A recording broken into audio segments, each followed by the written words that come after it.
अखण्डमण्डलाकारं व्याप्तं येन चराचरं तत्पदं दर्शितं येन तस्मै श्रीगुरवे नमः।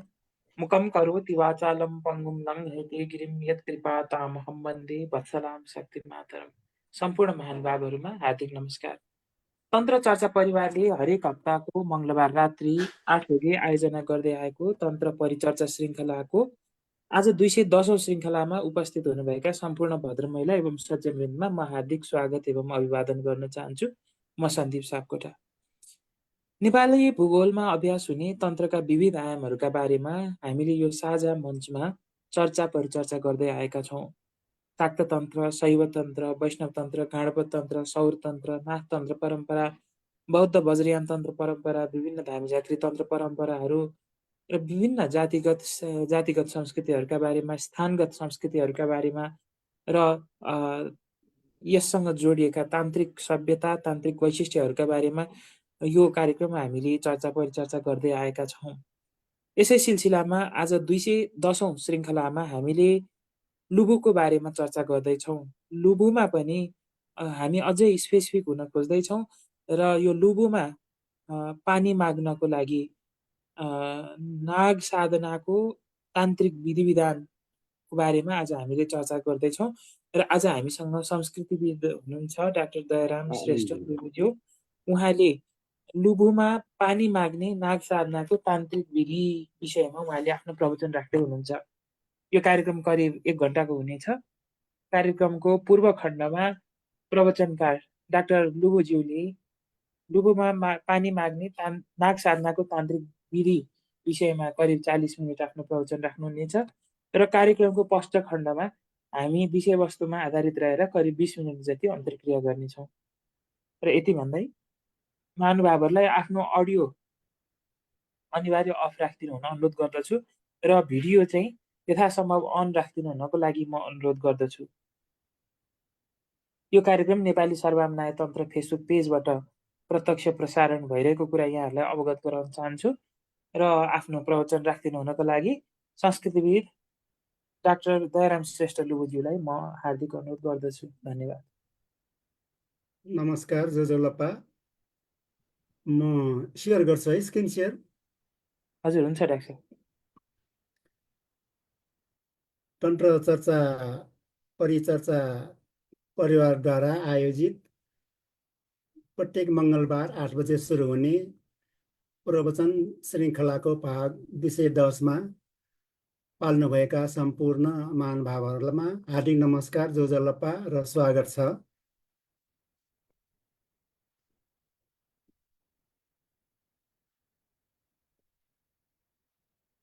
यो सुवर्ण अवसर दिनुभएकोमा तन्त्र चर्चा परिवारको संयोजक सन्दीप सापकोटाज्यूलाई हार्दिक धन्यवाद। सर्वप्रथम यस प्रवचनको 110औं श्रृङ्खलामा नेपाल लगायत अमेरिका, क्यानाडा, बेलायतका साथै संसारका विभिन्न देशबाट प्रत्यक्ष र अप्रत्यक्ष रूपमा सहभागी हुनुभएको दर्शक श्रोता महानुभावहरूमा हार्दिक नमस्कार, स्वागत, अभिवादन, जोजोलप्पा। सबभन्दा पहिला म आफ्नो छोटो परिचय गर्न चाहन्छु। म डाक्टर दयाराम श्रेष्ठ, मेरो घर लुबु हो, तर हाल म दिल्ली बजार बस्छु। संस्कृतविद भन्नुभयो, म चाहिँ संस्कृत त्यति विज्ञ होइन, संस्कृत अध्येता मात्र हो। संस्कृति संस्कार सम्बन्धित खोजमूलक अध्ययन अनुसन्धान गर्ने र पत्र पत्रिकामा यससँग सम्बन्धित आलेखहरू प्रकाशित हुँदै आएको छ। सर्वश्री लोकेश्वर र नेवार बौद्ध धर्म विषयमा विद्यावारिधि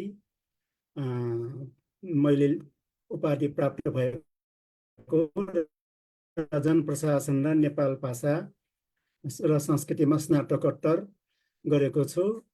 मेरो कार्य अनुभव भन्नुपर्दा हुलाकमा 29 वर्ष सेवा र गृह मन्त्रालयमा 12 वर्ष सेवा गरी 41 वर्ष अधिकृत स्तरको सरकारी सेवापछि गृह मन्त्रालयबाट अनिवार्य अवकाश प्राप्त जीवन बिताइरहेको छु। मेरो कृति 7वटा प्रकाशन भएको छ। सबैभन्दा पहिला लुबु क्षेत्र, लुबुको बारेमा इतिहासदेखि वर्तमानसम्मको, र दोस्रो पुस्तक नेपाल राज्यका देवी देवताहरू, जसमा नेपाल राज्य प्रहरीका मुख्य मुख्य देवी देवताहरूको नामावली प्रस्तुत गरिएको छ भने हामीले दैनिक रूपमा बिहान स्तोत्रहरू र भजन सङ्ग्रहहरू बुटबाट जान्नै पर्ने कुरा। यो मेरो पिएचडी थेसिसको स्वर ग्रन्थको सारांश रूपमा प्रस्तुत भएको छ भने हालसालै प्रातः स्मरण स्तोत्र नेपाल र नेपाली भाषामा अर्थसहित प्रकाशित भएको छ भने अहिले अवकाशपछि मेरो निजामती सेवामा 41 वर्षको अनुभव भनेर मैले प्रस्तुत गरेको छु। हाल म विभिन्न सामाजिक कार्यहरूमा सहभागी हुँदै आएको र पर्व संस्कृति संस्कार र जात्रा मात्राको संरक्षण र प्रवर्धनमा क्रियाशील भएको छु। यो तन्त्र चर्चा परिवारमा यो कार्यक्रमसँग सम्बन्ध र आबद्ध हुन सहयोग गर्ने महानुभावहरू मित्र विजय शर्मा राजोपाध्याय गुरु पुरोहित परिवार, मित्र बलराम श्रेष्ठ पर्व समय सुधार राष्ट्रिय कार्य समिति र सन्दीप सापकोटाज्यू संयोजक प्रति विशेष धन्यवाद र कृतज्ञता ज्ञापन गर्दछु। आजको यो मेरो श्रृङ्खला 5औं पटक हो। सर्वप्रथम मैले सरश्री लोकेश्वरको बारेमा र त्यसपछि बुद्ध धर्ममा बलि, पशुपतिको आर्यघाटको सम्पदा, अनि लुबुको महालक्ष्मी र महाभैरवको तान्त्रिक पूजा र वर्षकृत्य, अब अहिले हाल यो लुबुको पानी माग्ने नाग साधनाको तान्त्रिक विधि विषयमा छलफल गर्न गइरहेको छु। यसबारेमा मेरो पुस्तक लुबु क्षेत्रमा 2070 सालमा नै प्रकाशित आलेख लुबुमा पानी माग्ने चलन क्वेननी कन्याले वासुकी नागसँग पानी मागेपछि पानी पर्ने प्रथामा आधारित र स्थानीय महानुभावहरूसँग छलफल गरी थप परिमार्जनसहित यो प्रवचन तयार पारेको छु। आशा छ यसबाट महानुभावहरूलाई आवश्यक लाभ प्राप्त हुने नै छ। नेपालको प्राकृतिक सौन्दर्य बढाउने तत्त्वमध्ये पानी एक हो। लुबुको परिचय दिन अति आवश्यक छ। काठमाडौँ उपत्यकाभित्रका ससाना घना बस्तीहरू मध्येको लुबु एक हो। ललितपुर जिल्लाको पाटन सहरको घरकोबाट पूर्व इमाडोल, मोतीटार, सिद्धिपुर हुँदै करिब 5 किलोमिटरको बाटो तय गरेपछि लुबु पुग्न सकिन्छ। पानीको स्रोत भनेकै पानीको मूल हो, झरना हो, अनि आकाशे पानी, अनि हिमालबाट बगेर नदी बनेर, अनि पोखरी, तलाउ, कुण्ड, इनार, कुवा, हिटी, घाट, दह, सागर, महासागर, समुद्र, अनि बोरिङबाट पनि पानी निकाले हुन्छ। हाम्रो धार्मिक आख्यान अनुसार श्री महादेवको जटा र गङ्गा हामीले धेरै पटक सुनेर आएका छौँ। भगीरथको कथा निकै कठिन प्रयासबाट पृथ्वीमा पानी आएको जुन हामीले भन्ने गरेका छौँ। भगीरथ धेरै प्रयत्न गर्नु पर्यो भने भगीरथ प्रयत्न पनि गरेका छौँ। भगीरथको कारणले नै गङ्गा पृथ्वीमा अवतरण भएको। यो मैले लुबुको कोर एरिया लुबु बस्ती मात्र नभई लुबु वरिपरि विभिन्न बस्तीहरू छन्, तिनीहरूको क्षेत्र पनि समेटिएको हुन्छ। यो चाहिँ हामी पानी माग्ने बेलामा समेटिएको क्षेत्र प्रस्तुत गरिएका छौँ। पानीको बनोट चाहिँ हाइड्रोजनको 2 भाग र अक्सिजनको 1 भागले सम्मिश्रण गरेर पानी बनेको हुन्छ भनेर वैज्ञानिकले भन्ने गरेको छ। पानीको महत्त्व चाहिँ प्रत्येक जीव सजीवलाई नभई नहुने वस्तु हो भने मानवलाई पनि खान लाउन र बस्न नभई नहुने, अनि कुनै पनि कार्य गर्न, वस्तु निर्माण गर्न, धार्मिक, सामाजिक, कृषि, खेती, उद्योग, कल कारखाना आदि तमाम कार्यको लागि पानी अत्यन्त आवश्यक छ। पानी बिनाको जीवन हामीले कल्पना गर्न पनि सक्दैन। हाम्रो देश नेपाल कृषि प्रधान देश भनिएको छ भने कृषि कार्य गर्न पानीले मात्र सम्भव छ। पानी भएन भने अरू वस्तुहरू जोडजाम गर्दा पनि सम्भव छैन। मुख्य गरी हाम्रो धान बाली मुख्य बाली हो। सुरुमा अब पहिला धान खेती मुख्य बाली, धान निर्यात समेत गर्ने मुलुकमा पर्थ्यो। अहिले अब धान आयात गर्नुपर्ने, चामल आयात गर्नुपर्ने अवस्था पुगिसक्यो। यही धान बालीलाई नै मानव रोपेर मुरी उब्जाउने समय भनेर असारमा हामी बियाड लाउँछौँ। पानी परेपछि धान रोप्ने मङ्सिरमा उब्जाउने जुन मान रोपेर मुरी उब्जाउने समय भनेर गरेका छौँ। मैले अघि नै भने पहिले धान निर्यातको मुलुक, हाल आयात गर्ने अवस्थामा पुगिसक्यौँ। नेपालमा मनसुन वा आकाशको पानीको भरमा धान खेती गर्नुपर्ने अवस्था छ। विशेष गरी काठमाडौँ उपत्यकामा पनि मनसुन सुरु हुने समयमा धान खेती गर्ने हुन्छ। पानी परेमा धान रोप्ने र सप्ने हुन्छ। यति महत्त्वको वस्तु पानी परेन भने वा मनसुन कम सक्रिय भएमा मुख्य अन्न बाली नसप्ने हुन्छ। यसको लागि उपाय के त भन्दा विभिन्न धार्मिक पूजा, विभिन्न प्रक्रिया अपनाउने, प्राकृतिक संरक्षणको कार्य गर्ने गर्छन्। अहिलेका दिनहरूमा पानी संरक्षणको लागि रुख रोप्ने, मूल संरक्षण गर्ने आदि त छँदैछ। साथै परम्परा र विश्वासको आधारमा कहीँ भ्याउटोको बिहे, कहीँ महिलाले रात्रि नाङ्गो नाच आदि गरेमा पानी पर्छ भन्ने विश्वास गरिन्छ। यस्तै प्रक्रिया अन्तर्गत लुबुमा पनि पानी माग्ने तान्त्रिक विधि बारेमा केही जानकारी प्रयास यसमा गरिएको छु। उपत्यका पहिला दहको रूपमा रहेको, पानीले भरिएर एउटा दहको रूपमा रहेको। यस दहमा कर्कोटक नागले बास बसेको स्थल हो। नागको बास भएन भने पानी नहरिने विश्वास हाम्रो छ भने, त्यसैले नागलाई पानीको संरक्षण गर्ने देवताको रूपमा पुजिने गरिन्छ। हाम्रो इतिहासलाई केलाउँदै हेर्ने हो भने किराँत कालदेखि नै नाग पुजिने प्रचलन छ। मच्छेन्द्रनाथ र गोर्खानाथ अनि नागका कथाहरू धेरै नै लोकप्रिय छन्। त्यस्तै लुबुमा आवश्यक पर्ने समयमा पानी पर्याप्त परेन भने विभिन्न प्रक्रिया अपनाउने गरिन्छ। करिब 2033-34 सालपछि यो प्रक्रिया गर्नु परेको छैन। आशा छ सकेसम्म यो प्रक्रिया गर्नु नपर्ने गरी उचित समयमा पानी परोस् भन्ने कामना छ। किनकि यो प्रक्रिया कठिन र सामूहिक प्रयास अनि पूर्ण नियम पालना गर्नुपर्ने हुन्छ, नत्र यसले वित्तल सिर्जना गर्ने विश्वास छ। सुरुमा आषाढ शुक्ल दशमीसम्म पानी पर्छ भन्ने लुबुवासीहरूले आश गरेको हुन्छ। त्यसपछि पानी परेन भने स्थानीय पञ्चफलादमीहरू, गण्यमान्य व्यक्तिहरू, सबै जातका सर्वसाधारण भेला भई भगवती लाछीमा सल्लाह साउटी गर्ने गरिन्छ। विशेष गरी पानी माग्ने प्रक्रियामा सामेल हुनुपर्ने व्यक्तित्वहरूमा खास गरी श्रेष्ठ परिवार, कोइना परिवार, ठकालीहरू, लिमहरू, भन्सारी, गुरुजु, पुटवार, कुस्ले, खर्गी, महर्जन, गुहरू, दुइयाहरू लगायत स्थानीयवासीहरू हुन्छन् भने यो खासमा नाग पूजासँग सम्बन्धित भएकोले किराँतकालीन हुनुपर्ने, तर यसबारे उल्लिखित तथ्यहरूको प्रमाण नभएको हुनाले खोज अनुसन्धान जारी नै छ। विभिन्न आख्यान र कथा अनि स्थानीय बुढापाकाहरूको भनाइको आधारमा यो प्रक्रिया विधिवत रूपमा लिच्छवी कालमा सुरुवात भई मल्लकालमा व्यवस्थित भएको भन्न सकिन्छ। विशेष गरी वासुकी नागलाई पूजा गर्नुपर्ने भएकोले म वासुकी नाग को हो भन्ने बारेमा अलिकति जानकारी गराउन खोज्छु।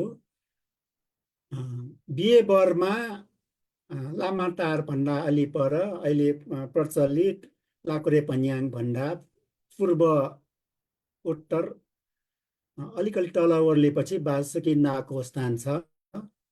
त्यस्तै पशुपतिमा पनि मूल पुजारीले नै पूजा गर्ने गरी वासुकी नागको मन्दिर छ। यसको स्थापना नेपाल सम्मत 591 अथवा विक्रम सम्मत 1527 स्थापना गरेको र वासुकी नाग चाहिँ नागहरूका राजा अनि भोले भण्डारी, भगवान शिवले गलामा सधैँ गहनाको रूपमा लगाउने नाग हो भने प्रलयको समयमा यस नागको सहायताले विभिन्न बिउ बिजनहरू राखेर मानव, बिउहरू, सबै प्रकारका प्राणीहरूको बिउ राखेको एउटा ठुलो डुङ्गामा मर्से अवतार लिएको सिंह भएको विष्णुको मर्से अवतारको सिङमा यही वाल्सकी नागको नागले सिङमा बाँधेको थियो भने समुद्र मन्थनमा मन्दराचल वा मेरु पर्वतलाई बाँधेर डोरीको रूपमा प्रयोग गरिएको पनि वासुकी नाग हो। शिव धनुषको प्रत्यञ्चाको रूपमा रहेको र एउटा गणेश पुराणमा गणेशलाई निल्न खोज्ने वासुकी नाग, नाग पञ्चमीमा पुज्ने अष्टनाग मध्ये एक, अनि वासुकी नागको शिरमा मात्रै नागमणि भएको भन्ने विश्वास गरिएको छ भने भीमसेनलाई 10,000 हात्तीको बल प्रदान गर्ने पनि वासुकी नागै हो।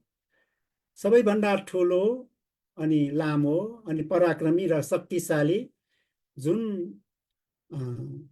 यो भारतीय मिडियामा मैले हेरेको थिएँ, अहिलेसम्मको जीवावशेषबाट पत्ता लगाएको सबभन्दा लामो सर्प जातिकोलाई अनि वासुकी भनेर नामाकरण गरिएको वैज्ञानिकहरूले जनाएको थियो। त्यस्तै कृष्णलाई मथुराबाट कृष्ण जन्मिने बित्तिकै गोकुलमा लैजाँदा पनि त्यो यमुना नदीमाथि धेरै ठुलो पानी परेको हुनाले वासुकी नागले नै छत्र ओढेर संरक्षण गरेको भन्ने पाइन्छ। त्यस्तै नाग पूजा गर्दा चाहिँ महिना अनुसार नागको शिर प्रत्येक 3 महिनामा फरक दिशामा हुने हाम्रो धार्मिक विश्वास छ। भाद्र आश्विन कार्तिक महिनामा पूर्वाभिमुख, मङ्सिर पुष माघमा दक्षिण, फागुन चैत वैशाखमा पश्चिम र ज्येष्ठ असार श्रावणमा उत्तराभिमुख हुने गर्छ। यो पानी माग्ने चलनमा भनाइ, आख्यान र किंवदन्तीको कुरा गर्ने हो भने सबैभन्दा लोकप्रिय कथा अनुसार चाहिँ वासुकी नाग स्थानीय श्रेष्ठको कोइन कन्या फोटो जात्रासँग सम्बन्धित रहेको छ। मच्छिन्द्रनाथको फोटो जात्रा हेर्नको लागि वासुकी नाग चाहिँ एक दिन चाहिँ मनुष्यको रूप लिएर लुबुको बाटो भएर बिहेबरबाट जालाखेलको मच्छिन्द्रनाथको फोटो जात्रा हेर्न गएको थियो। अनि त्यही जात्रा हेर्न जाने क्रममा लुबु पुगेपछि मनुष्य रूपी त्यो वासुकी नागलाई धेरै प्यास लागेर त्यहाँका स्थानीय कोइना जातका केटीसँग चाहिँ एकछिन बसेर भलाकुसारी गरेर मलाई धेरै प्यास लाग्यो, पानी खान पाए हुन्थ्यो भनेर पानी मागेको थियो। अनि त्यो कोइन कन्यासँग कुरा गर्दा गर्दै त्यो मनुष्य रूपी वासुकी नागको हावभाव हेर्दा अनि उसको मनमा यो चाहिँ मनुष्य होइन जस्तो लाग्यो। अनि कुरा गर्दा पनि त्यो जिब्रो बाहिर ल्याउँदा 2टा जिब्रो देखेछ त्यो कन्याले। अनि पक्कै पनि यो चाहिँ मनुष्य होइन होला, कुनै देवता या अब कुनै ठुलो नै हुनुपर्छ भनेर मनमा मनन गर्दै त्यो कन्याले चाहिँ पानीको सट्टा दुध ल्याएर दुध पिलाइदिएछ। अनि मनुष्य रूपी त्यो वासुकी नाग चाहिँ धेरै अचम्म मानेछ। त्यतिकैमा अनि पानीको सट्टा दुध पिएर अनि फोटो जात्रा हेर्न जानुभयो। अनि फोटो जात्रा हेरेर फर्केपछि चाहिँ अनि त्यही कन्यासँग भेटघाट भएपछि भलाकुसारीकै क्रममा अनि मलाई चाहिँ पानी मागेको बेला तिमीले किन दुध दिएको भनेपछि चाहिँ अनि उसले आफ्नो कुरा खुलाएछ, तपाईँ मनुष्य नभएर कुनै देवता हुन पर्छ अथवा नाग देवता होला भनेर मैले दुध दिएको भन्ने कुरा भएछ। एउटा अर्को भनाइअनुसार चाहिँ त्यस लुबु क्षेत्रमा पानीको अभाव भएको अवस्था थियो, बरु दुध अथवा मही धेरै पाउने अवस्था भएकोले दुध पिलाएको भन्ने भनाइ पनि रहेको छ। अनि त्यति कुरा थाहा पाइसकेपछि चाहिँ अनि वासुकी नाग खुसी भएर आफ्नो वासस्थानमा जानभन्दा पहिला आफूले सबै कुरा बताइसकेपछि खुसी भएर कसैले 3वटा वरदान भनेछ, कसैले 2टा वरदान भनेछ। सुरुमा एउटा वरदान दिएछ। अनि के वरदान दिउँ भनेर माग्दाखेरि केटीले चाहिँ के मागौँ भन्दा यहाँ चाहिँ पानीको अभाव भएको छ, पानी माग गर्छु भनेर एउटा वरदान मागेछ। त्यस्तै अर्को वरदान चाहिँ म जहाँ जुन ठाउँमा बिहे गरेर जाने हो त्यो जाने बित्तिकै त्यस घरमा लोग्नेको घरमा भएको श्री सम्पत्ति रेखदेख गर्न सम्हाल्न र ढुकुटीको साँचा हातमा परोस् भनी वरदान मागेको थियो। त्यो दुइटै वरदान दियो भन्ने चलन छ, तथास्तु भनेर वरदान दिएको। र त्यो पानी माग्नको लागि यो विधिद्वारा यो प्रक्रियाद्वारा पानी माग्न आएमा म तिमीहरूलाई पानी दिन्छु भनेर वचन दिएको भन्ने भनाइ छ। अनि अर्को एउटा भनाइ अनुसार चाहिँ कसैको भनाइमा चाहिँ सुरुमा चाहिँ म बिहे गरेर जाने बेलामा साँचो ढुकुटीको साँचो हाट परोस् भनेर मात्र वरदान मागेको, तिमीहरूको ठाउँमा यस्तो पानीको अभाव भएको ठाउँमा तिमीले किन पानी नमागेको, ल म तिमीले नमागे पनि म पानीको वरदान दिन्छु भनेर पानी दिएको। यो विधि र प्रक्रिया पुर्याएर आएमा म पानी दिन्छु भनेको भन्ने पनि भनाइ छ। त्यस्तै अर्को आख्यान अनुसार चाहिँ पाटन र भक्तपुरका मल्ल राजाले त्यहाँ दुइटै ठाउँमा पानीको अभाव भएकोले वासुकीनागका ध्यानमा बसी तपस्या गर्न गएको थियो। तपस्या गर्दा गर्दै वासुकीनाग चाहिँ खुसी भएर अनि के वरदान माग्छौ माग भन्दाखेरि दुवैले हाम्रो सहरमा हाम्रो देशमा पानीको अभाव भएकोले पानी पाऊँ भनेर दुवै पाटन र भक्तपुरका राजाले दुवैले पानी मागेको। तर वासुकीनागले दुई मध्ये एकलाई मात्र दिन सक्ने भनेर जानकारी दिएको। अनि त्यो दुईटा मध्ये एउटा जसले भोलिपल्ट बिहान मेरो पूजा गर्न आउँदा सुन र चाँदीको फुल राखेर जसले पहिला पूजा गर्न आउँछ उसैलाई म पानी दिन्छु भनेर ती राजाहरूलाई फर्काएको अवस्था थियो। भक्तपुरको राजाले चाहिँ चलाक भएर तोरीको फुललाई सुनको र रायोको फुललाई चाँदीको फुल भनेर चढाएर पूजा गरेको। अनि नाग चाहिँ खुसी भएर भक्तपुरको राजालाई पानी दिने निर्णय गरेको थियो। त्यसपछि पाटनका राजा चाहिँ असली सुनको र चाँदीको फुल बनाएर पूजा गर्न जाँदा ढिलो भइरहेको थियो, ढिलो पुगेको थियो। अनि पाटनको राजा पुगेर अनि असली सुन देखेपछि भक्तपुरको चाहिँ त्यो चाहिँ सुनको नभएको भन्ने थाहा पाएपछि भक्तपुरको राजालाई पनि अब यो चाहिँ सुनको होइन रहेछ, तिमीलाई पनि दिन्न भनेर छेकेको भनेर त्यो अहिले बिहेभरमा झेप डाँडा, त्यो छेकेको डाँडा पनि अद्यावधिक त्यहाँ छँदैछ। ठ्याक्क भक्तपुरतिर चाहिँ त्यो पहाड एउटा ठ्याक्क छेकेको अवस्था छ। दुवैतिर नफर्केर नाग चाहिँ पूर्वतिर फर्की पानी बगेकोले त्यो त्यहाँबाट सुरु भएको पुण्यमती भन्ने नदी अहिले पनि पश्चिमोत्तरको दिशाबाट छेकेको डाँडालाई झेपन डाँडा भनिन्छ। अनि पनौटीमा बगेको पुण्यमती खोला अद्यावधिक बगिरहेकै छ। तर सक्कली सुन र चाँदीको फुल ल्याई चढाएर पूजा गरेर धेरै नै अनुनय विनय गरेपछि पूजा ध्यान गरेपछि वासुकीनाग खुसी भएर सधैँ दिन नसके पनि भनेको विधि विधान अनुसार पानी माग्न आएमा दिन्छु भनेर वचन दिएकोले लुबुका बासिन्दाहरूले पानी माग्न गएको बेलामा पानी पर्ने भन्ने भनाइरहेको छ। सबैभन्दा पछि माग्ने यो उपत्यकामा धेरै बस्तीहरूमा समयमा पानी नपरेपछि पानी माग्ने प्रचलन छ।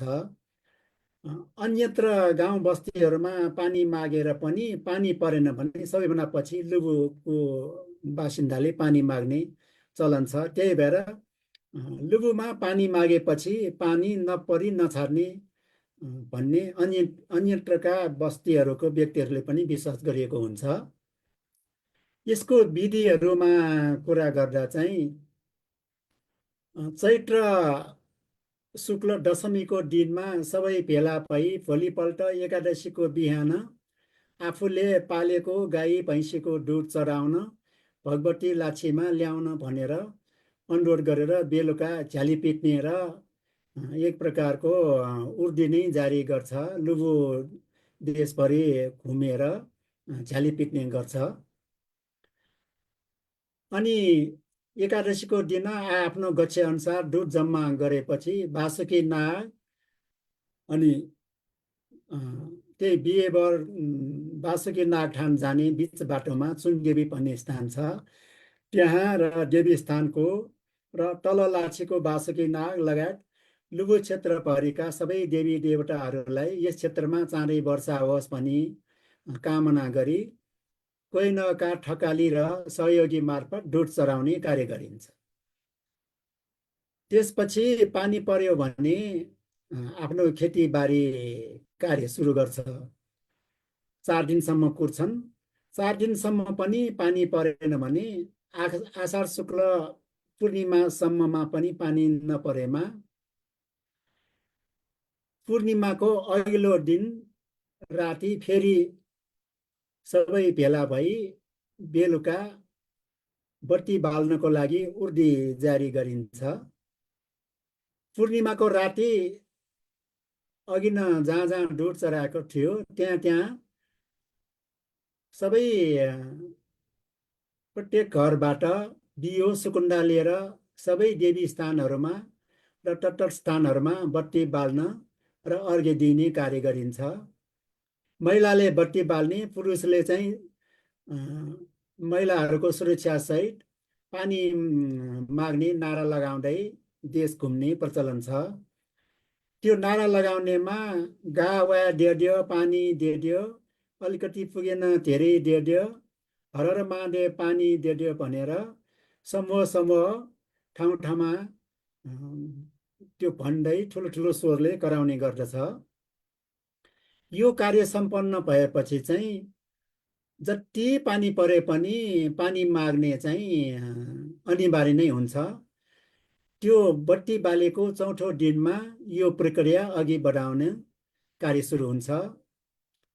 यसको लागि अनि पूर्णिमाको भोलिपल्ट सबै भट्ट भोलादमीहरू जम्मा भई कामको बाँडफाँड गर्छन्। त्यसको लागि कुनै गुठीको व्यवस्था छैन।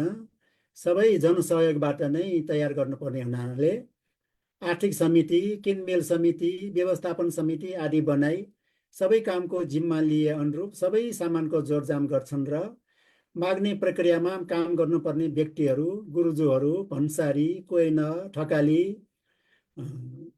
कोइन कन्या, नाङ्गा बस्नेहरू सबैका बन्दोबस्त गरिएको हुन्छ। कोइन जातका व्यक्तिहरूले पूजा सामानहरूको जोडजाम गर्नुपर्ने हुन्छ। यसको लागि आवश्यक सामग्रीहरू मा 3 थरीका पूजा सामान तयार गर्नुपर्छ। एउटा चाहिँ बासुकी नागको लागि शाकाहारी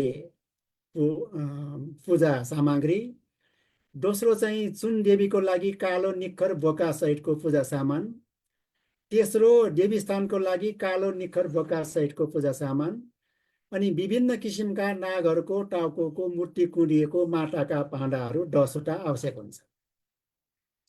नागहरूको चित्र लेखिएको कागजको चित्रहरू, नागको चित्र अङ्कित माटाको कलश, विभिन्न रङका झन्डाहरू, अनि पारो, चोखो पानी, गाईको दुध, 2 वटा बोका, क्वेख घाँस, यो क्वेख घाँ भन्ने छ नेपालीमा मलाई आएन, बहुको फुल, बहुस्वा, बाँस, पिपल, बरको पात, अनि ती 10 वटा स्थानहरूमा चाहिँ तल कोने हिटी, अनि तल लाछी, माथि लाछी, चुए हिटी काफल, अनि देवी स्थान, चुङदेवी, बासुकी स्थानमा ती स्थानहरूमा प्रशस्त पानीका भाँडाहरू राखेको हुन्छ।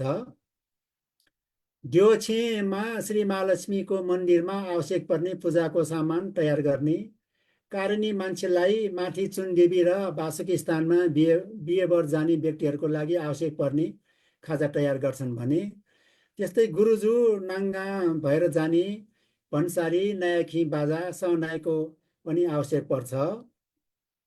सबै तयारी भएपछि सबैजना गाउँलेहरू माथि लाछीमा जम्मा हुन्छन्। अगाडि नायखी र सहनाई बजाई सुरुमा पकरी सहित गुरुजुले बायाँ हातमा घण्टा बजाई मन्त्र पढी तन्त्र साधना गरी विशेष प्रकारको पहिरन लगाई निस्किन्छन्। त्यसपछि सम्बन्धित व्यक्तिहरू झण्डा पूजाका सामानहरू बोकी निस्कन्छन्। त्यसपछि नाङ्गाहरू हातमा एउटा एउटा बाटा लिएर निस्कन्छन् भने त्यसको पछि पछि अन्य सर्वसाधारणहरू नारा लगाउँदै पछि पछि लागि तल कोनी धारातिर लाग्छन्। साधना गर्नुपर्ने स्थानहरूमा कोही न महिलाहरू पानी जम्मा पारेर छापाछाप गर्न तयार भएर बसेका हुन्छन्। साधना गर्नुपर्ने मुख्य स्थानहरूमा अघि नै मैले भने तल कोनी हिटी, तल लाछीको वासुकी स्थान र माथि लाछी, महालक्ष्मी र महाभैरवको मन्दिर देवछे, माथि लाछीकै ढुङ्गे धारा, काफलको ढुङ्गे धारा हुँदै पुरानो बाटोबाट देवी स्थान, वासुकी नाग र महालक्ष्मीको पीठ, अनि डोबान, हिटिनाभ, त्यसपछि चुनदेवी र अन्तिममा वासुकी स्थान पुग्ने गर्छन्। सुरुमा कोनी धारा, अहिले अमृत धारा पनि भन्ने गरिन्छ। गुरुजुले तान्त्रिक विधि अनुसार पूजा आजा गरी अर्घ्य दिइन्छ र एउटा झण्डा नागको चित्र अङ्कित माटाका भाँडा राखी नागको साधना गर्छन् भने नाङ्गाहरू बाटामा पानी लिएर छ्यापाछ्याप गर्छन्। अन्य व्यक्तिहरू नारा लाएर बसिरहेका हुन्छन्। त्यहाँबाट फर्की तल लाछीको वासुकी नागस्थानमा पनि पूजा गरी साधना गरी एक झण्डा र माटाका भाँडाहरू राखेर साधना गरी अर्घ्य दिन्छन्। उक्त स्थानमा कोही न परिवारका सबै कुमारी केटीहरू र नाङ्गाहरू बीच पानी छापाछाप गरिन्छ। पछाडि पछाडि ठुलो जनसमूह देवतासँग पानी माग्दै कराउँदै गएको हुन्छ। एवं रीतले महालक्ष्मी मन्दिरमा पनि सोही विधिले पूजा गरिसकेपछि त्यहाँबाट कागजमा आकाश भैरवको मूर्ति कोरिएको देवता र अन्य माथि देवी स्थानको वासुकी नागको लागि डोभान, हिटिनाभ, चुनदेवी स्थान र बिहेबरका वासुकी नाग स्थानको लागि आवश्यक पर्ने पूजा सामानहरू कुरुवा ठप्ने भनेर एक रास चामलका भुजाको थुप्रो बोकेर बाहिर ल्याइन्छ र सँगसँगै माथितिर लैजान्छ। माथि धारा घाफलमा पनि साधना गरेर देवी स्थानमा लगेपछि आकाश भैरवलाई त्यहाँ राखेर छा हाकेको पूजाको लागि राखिन्छ। केही समूहहरू त्यही बस्छन् र अन्य धेरै समूहहरू माथितिर लाग्छन्। त्यहाँबाट पुरानो बाटो जुन बाटोबाट वासुकी नाग हिँडेको थियो त्यही बाटो भएर डोभान अनि हिटिनाभमा पनि साधना गर्दै गई चुनदेवीतिर लाग्छन्। केही गरी अरू बेलामा नाग हिँडेको बाटोमा अवरोध गरी पर्खाल, घरटरा, रुख, झ्याङ आदि भएको रहेछ भने अघिल्लो दिनमा नै सो निरीक्षण गरी ज्यामी लगाएर बाटो खुलाएको हुन्छ। देवी स्थान, चुनदेवी र वासुकी स्थानमा एकै समयमा पूजाको थालनी गर्नुपर्छ भने एकै समयमा बोकाको बलि दिनुपर्ने हुन्छ।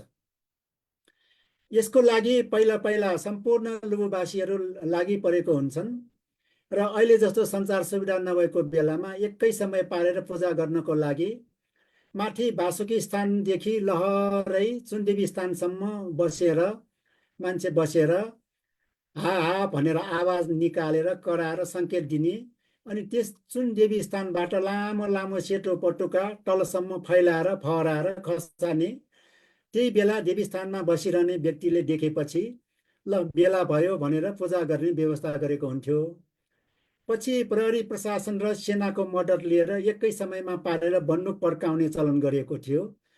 सबै पूजाको कार्य सम्पन्न भएपछि चुनदेवी र वासुकी स्थानमा जाने सबैलाई प्रसाद खुवाउने गर्दछन्। यो मोबाइलको सुविधा आइसकेपछि पानी माग्नु पर्ने चलन आएको छैन, अत्याधुनिक प्रयोग गर्न पाएको छैन। यो कार्य सम्पन्न भएपछि पहिले जुन जुन बाटोबाट गएको हो सोही स्थानबाट सोही रीतले पूजा गर्दै साधना गर्दै फर्किने गर्दछन् र कुनै हिटीमा अन्तिम साधना गरी श्री महालक्ष्मी श्री भैरवको मन्दिरमा गएर विश्राम गरिन्छ। बेलुका सम्बन्धित व्यक्तिहरू सिकाबु गरिन्छ भने सबै देशवासीहरूलाई प्रसाद बाँडिन्छ, जसमा छोला, चिउरा, जाँड, आलु आदि सबै खानको लागि बाँडेर खुवाउने चलन छ। यसरी यो प्रक्रियामा अपनाउनु पर्ने कुनै विधिहरूमा कमी कमजोरी भएमा, कुनै विटल भएमा पूजा गर्ने गुरुजुको अगाडिबाट मान्छे वा कुनै जनावर, बिरालो, कुकुर, मुसा आदिले बाटो काट्न छुनु हुँदैन। सो कारणवश हुन गएमा वासुकी नाग रिसाएर टन्टलापुर घाम लागिदिन सक्छ। यस्तो भएमा क्षमा पूजा गर्नुपर्ने हुन्छ। नत्र अरू बेलामा अक्सर पानी माग्ने प्रक्रिया सुरु भएपछि पानी परेकै हुन्छ। यसको वैज्ञानिक कारण पनि के देखिन्छ भने ठुलो ठुलो स्वरले सामूहिक रूपमा डाँडाको टुप्पोमा बसेर आकाश गर्जिने गरी कराएमा पनि बादलमा ध्वनिको असर परेर पानी पर्ने सम्भावना धेरै हुन्छ भनेर भनेका छन्। यो चाहिँ आकाश भैरव हो। यो विभिन्न मूर्तिहरू छन् लुबुको। फोटो र मोबाइलको व्यवस्था भइसकेपछि चाहिँ पानी माग्ने प्रचलन विधि नभएको हुनाले यो पुरानो फोटो राखेको हो। यो पानी माग्न जाँदाखेरि सुरुमा यो तल सबभन्दा तल कोने हिटी हो, अनि कोने हिटीबाट तल लाछी, त्यसपछि माथि लाछी, त्यसपछि घाफल, अनि त्यसपछि देवीस्थान, अनि त्यसपछि लाकुरी भन्याङ हुँदै यता चुनदेवी यता पर्छन्, अनि वासुकी नागस्थान यहाँसम्म गएर पूजा गर्ने क्षेत्र हो यो। अन्तमा यस प्रवचन तयार पार्ने सिलसिलामा आवश्यक सामग्री सङ्कलन गर्न विभिन्न माध्यमबाट समय प्रदान गरी सहयोग पुर्याउनु हुने मेरा स्वर्गीय बुबा र मुमालाई, लुबुका अति नै लोकप्रिय संस्कृति प्रेमी अभियन्ताहरू, व्यक्तित्वहरू, साथीभाइ, इष्टमित्र, संस्कृति प्रेमी अन्य व्यक्तित्वहरू, गुठी, सामाजिक सङ्घ संस्थाहरू आदि अन्य सम्बद्ध व्यक्ति तथा संस्थाहरूलाई हार्दिक धन्यवाद व्यक्त गर्न चाहन्छु। यसको सन्दर्भ स्रोतमा चाहिँ नेपाल राज्यका देवी देवताहरू, लुबु क्षेत्र किताब, अनि बुवा नोकु ठकाली भएको बेलामा चाहिँ अन्तर्बाट लिए थिएँ, अनि नकी भएको बेला आमासँग पनि लिएको थिएँ। लुबुका थुप्रै स्थानीय समाजसेवीहरू, भद्र फलादमीहरू र अग्रज व्यक्तित्वहरूमा भन्सारी बेखानारायण श्रेष्ठ, स्थानीय गुरुजो चन्द्रबहादुर गुरुजू, इन्जिनियर रामबहादुर श्रेष्ठ, ज्योतिष राजकुमार श्रेष्ठ, कोइना कृष्ण गोपाल श्रेष्ठ, रामेश्वर श्रेष्ठ आदि उहाँहरूमा हार्दिक कृतज्ञता र धन्यवाद व्यक्त गर्न चाहन्छु। म स्वयंले पनि सो प्रथामा 12-13 वर्षको उमेरमा 2 पटक चाहिँ प्रत्यक्ष अवलोकन गर्ने अवसर पाएको थिएँ।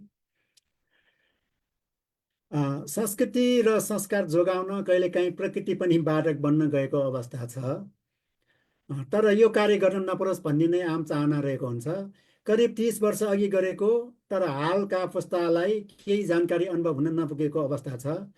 नियमित संस्कृति मात्र नभई विशेष र अवसरको संस्कृति र संस्कार हुने हाम्रो नेपाली समाजमा यस्ता प्रकारका धेरै प्रथाहरू लोप भएको र लोप हुने क्रममा छन्। त्यसैले सम्बन्धित व्यक्तित्व, सामाजिक सङ्घ संस्था, सरकारी र गैर सरकारी तथा अन्तर्राष्ट्रिय सङ्घ संस्थाहरूमा पनि यस्ता संस्कृति र संस्कारलाई बढावा दिन जगेर्ना गर्न हार्दिक अनुरोध गर्दछु, जसले गर्दा भावी पुस्ताहरूलाई हस्तान्तरण गरी अध्ययन अध्यापन गर्न गराउन र त्यसको विकास गर्न ठुलो टेवा पुगोस्। अस्तु। अन्तमा छलफलका क्रममा सकेसम्म तथ्यपरक ढङ्गले प्रस्तुत गर्ने प्रयास गरेको हो। कुनै कतै अन्जानवश त्रुटि कमजोरी भएको खण्डमा सच्याउने प्रयत्न गर्नेछु। धन्यवाद। नमस्कार। जोजोलपा। धैर्यतापूर्वक सुनिदिनु भएकोमा र हेरिदिनु भएकोमा सबै महानुभावहरूमा हार्दिक धन्यवाद। कुनै जिज्ञासा भए छलफलको क्रममा म तयार छु। धन्यवाद। नमस्कार। हार्दिक धन्यवाद डाक्टर दयाराम श्रेष्ठ लुबुज्यूलाई यो महत्त्वपूर्ण प्रवचनको लागि। अब हामी कार्यक्रमको पश्च खण्डमा आइपुगेका छौँ। महानुभावहरूले यो डाक्टर लुबुज्यूले प्रस्तुत गर्नुभएको प्रवचनमा यहाँहरूको केही राय, सल्लाह, सुझाव, जिज्ञासाहरू केही छन् भने कृपया राखिदिनु हुनको लागि म हार्दिक अनुरोध गर्दछु।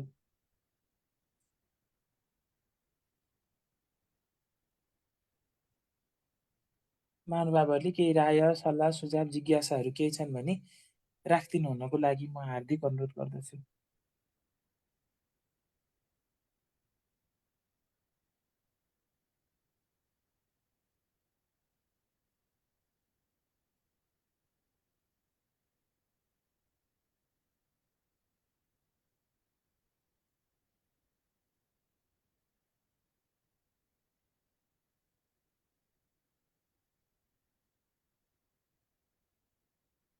यस विषयमा लुबुका पनि महानुभावहरू हुनुहुन्छ। यसमा केही थप घट गर्नुपर्ने केही छ भने पनि राख्न सक्नुहुनेछ।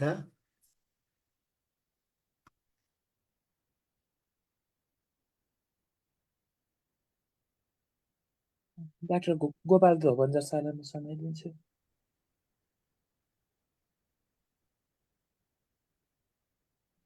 गोपाल सर राख्नुहोस् हजुरले। ए मैले राख्ने हो? ए हजुरले बोल्न खोज्नु भयो होइन? हात उठाउनु हो भएको हो जस्तो हो, यहाँ हात उठाउन खोजेको भेट्टाउनै पाएन। हाम्रो दयाराम सरले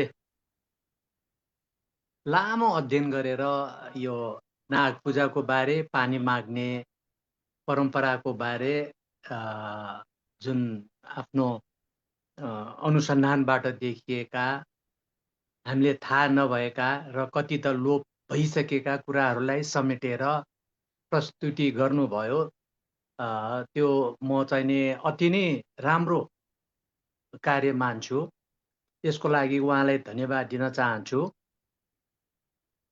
हाम्रो समाजमा यो परम्परागत धेरै यस्ता संस्कारहरू, रीतिरिवाजहरू छन्। कतिपय यस्ता परम्परा, रीतिरिवाजहरू अहिले सबै छायामा परिसकेका, पर्न थालेका छन्। विशेष गरिकन यो आधुनिक प्रविधि र आधुनिकताको कारणले गर्दाखेरि त्यसो भएको पनि भन्न सकिन्छ, हुन सकिन्छ। यद्यपि हामी यहाँ के भन्न सक्छौँ भने ती परम्पराहरूलाई जीवन्त राख्नु त आफ्नो ठाउँमा छँदैछ। त्यस क्रममा हाम्रो दयाराम सरले प्रस्तुत गर्नुभएको जुन प्रवचन छ त्यसबाट धेरै मान्छेहरूलाई, जस्तै मलाई पनि कतिपय थाहा थिएन कि लुबुमै मात्र पनि सबै ठाउँमा पानी मागिसकेपछि अन्तमा लुबुमा पानी माग्न थालेपछि पानी नपरी सुखै छैन भने जस्तै कुरा आएको छ। अब पानी माग्ने परम्पराको बारेमा त मलाई पनि अलिकति अनुभव छ। हामी सानो केटाकेटीमा हुँदाखेरि मेरो घर त पुरानो, मेरो जन्मथलो त भक्तपुर हो। धेरै भयो म यता बानेश्वरमा आएर बस्न थालेको, 30-35 वर्ष भन्दा बेसी, 40 वर्षै हुन लागिसक्यो। अब 30 सालसम्म म भक्तपुरमै थिएँ। तर त्यो क्रममा विशेष गरिकन म बाल्यकालमा त्यस्तै 24-25 सालतिर एकपटक मलाई याद छ, त्यहाँ पनि पानी नपरेर खडेरी भएर पानी माग्न आएको, घर घरबाट पानी फालिएका थिए। सबैले घर घरबाट पानी माग्न आएकाहरूलाई पानी फालेर सहभागिता जनाइएको थियो। अब यहाँ मैले भन्न खोजेको कुरा के हो भने हाम्रो दयाराम सरले जस्तो किसिमको मेहनत गर्नुभयो, जस्तो किसिमको यो परम्पराहरूको बारेमा उहाँले खोजी नीति गरेर सबैको सामु राख्नुभयो, त्यो कुरालाई हामीले कृतज्ञता जनाउनै पर्छ। मेरो अरू केही कुरा भन्नु छैन। अलिकति यहाँले यहाँले दिनुभएको प्रवचनमा अलिकति आधुनिक धारणा र आधुनिक प्रविधिको बारेमा केही विचारहरू राखिदिएको भए राम्रो हुने थियो। हुन त तपाईँले भनिसक्नुभयो कि हाम्रो पहिला यो हाइड्रोजन र अक्सिजनको के अरे अक्सिजनको सम्मिश्रणबाट पानी बन्छ भन्ने कुरा र आधुनिक कालमा आइसकेपछि मोबाइलको कारणले गर्दाखेरि मोबाइलको विकास सँगसँगै यो पानी माग्ने परम्परा रहेन भन्ने कुरा पनि राख्नु भएको छ। त्यो कुरालाई मैले मनन गर्दै मैले भन्न खोजेको के हो भने पानी कसरी पर्छ, हाम्रो यो धरतीमा पानी पर्नुका हाम्रो परम्परागत मान्यताहरू जस्तै अब नागले पूजा गरेर पानी मागेर आउँछ भन्ने परम्परागत मान्यता त छँदैछ। त्यही अनुरूप लुबुमा गरिने वासुकी नागको पूजा आदिको बारेमा सुनिराख्नु भएको छ? सुन्दैछु।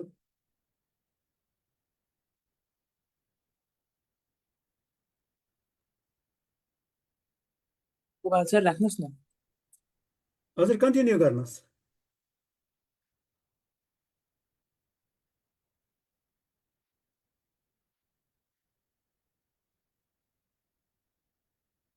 गोपाल सर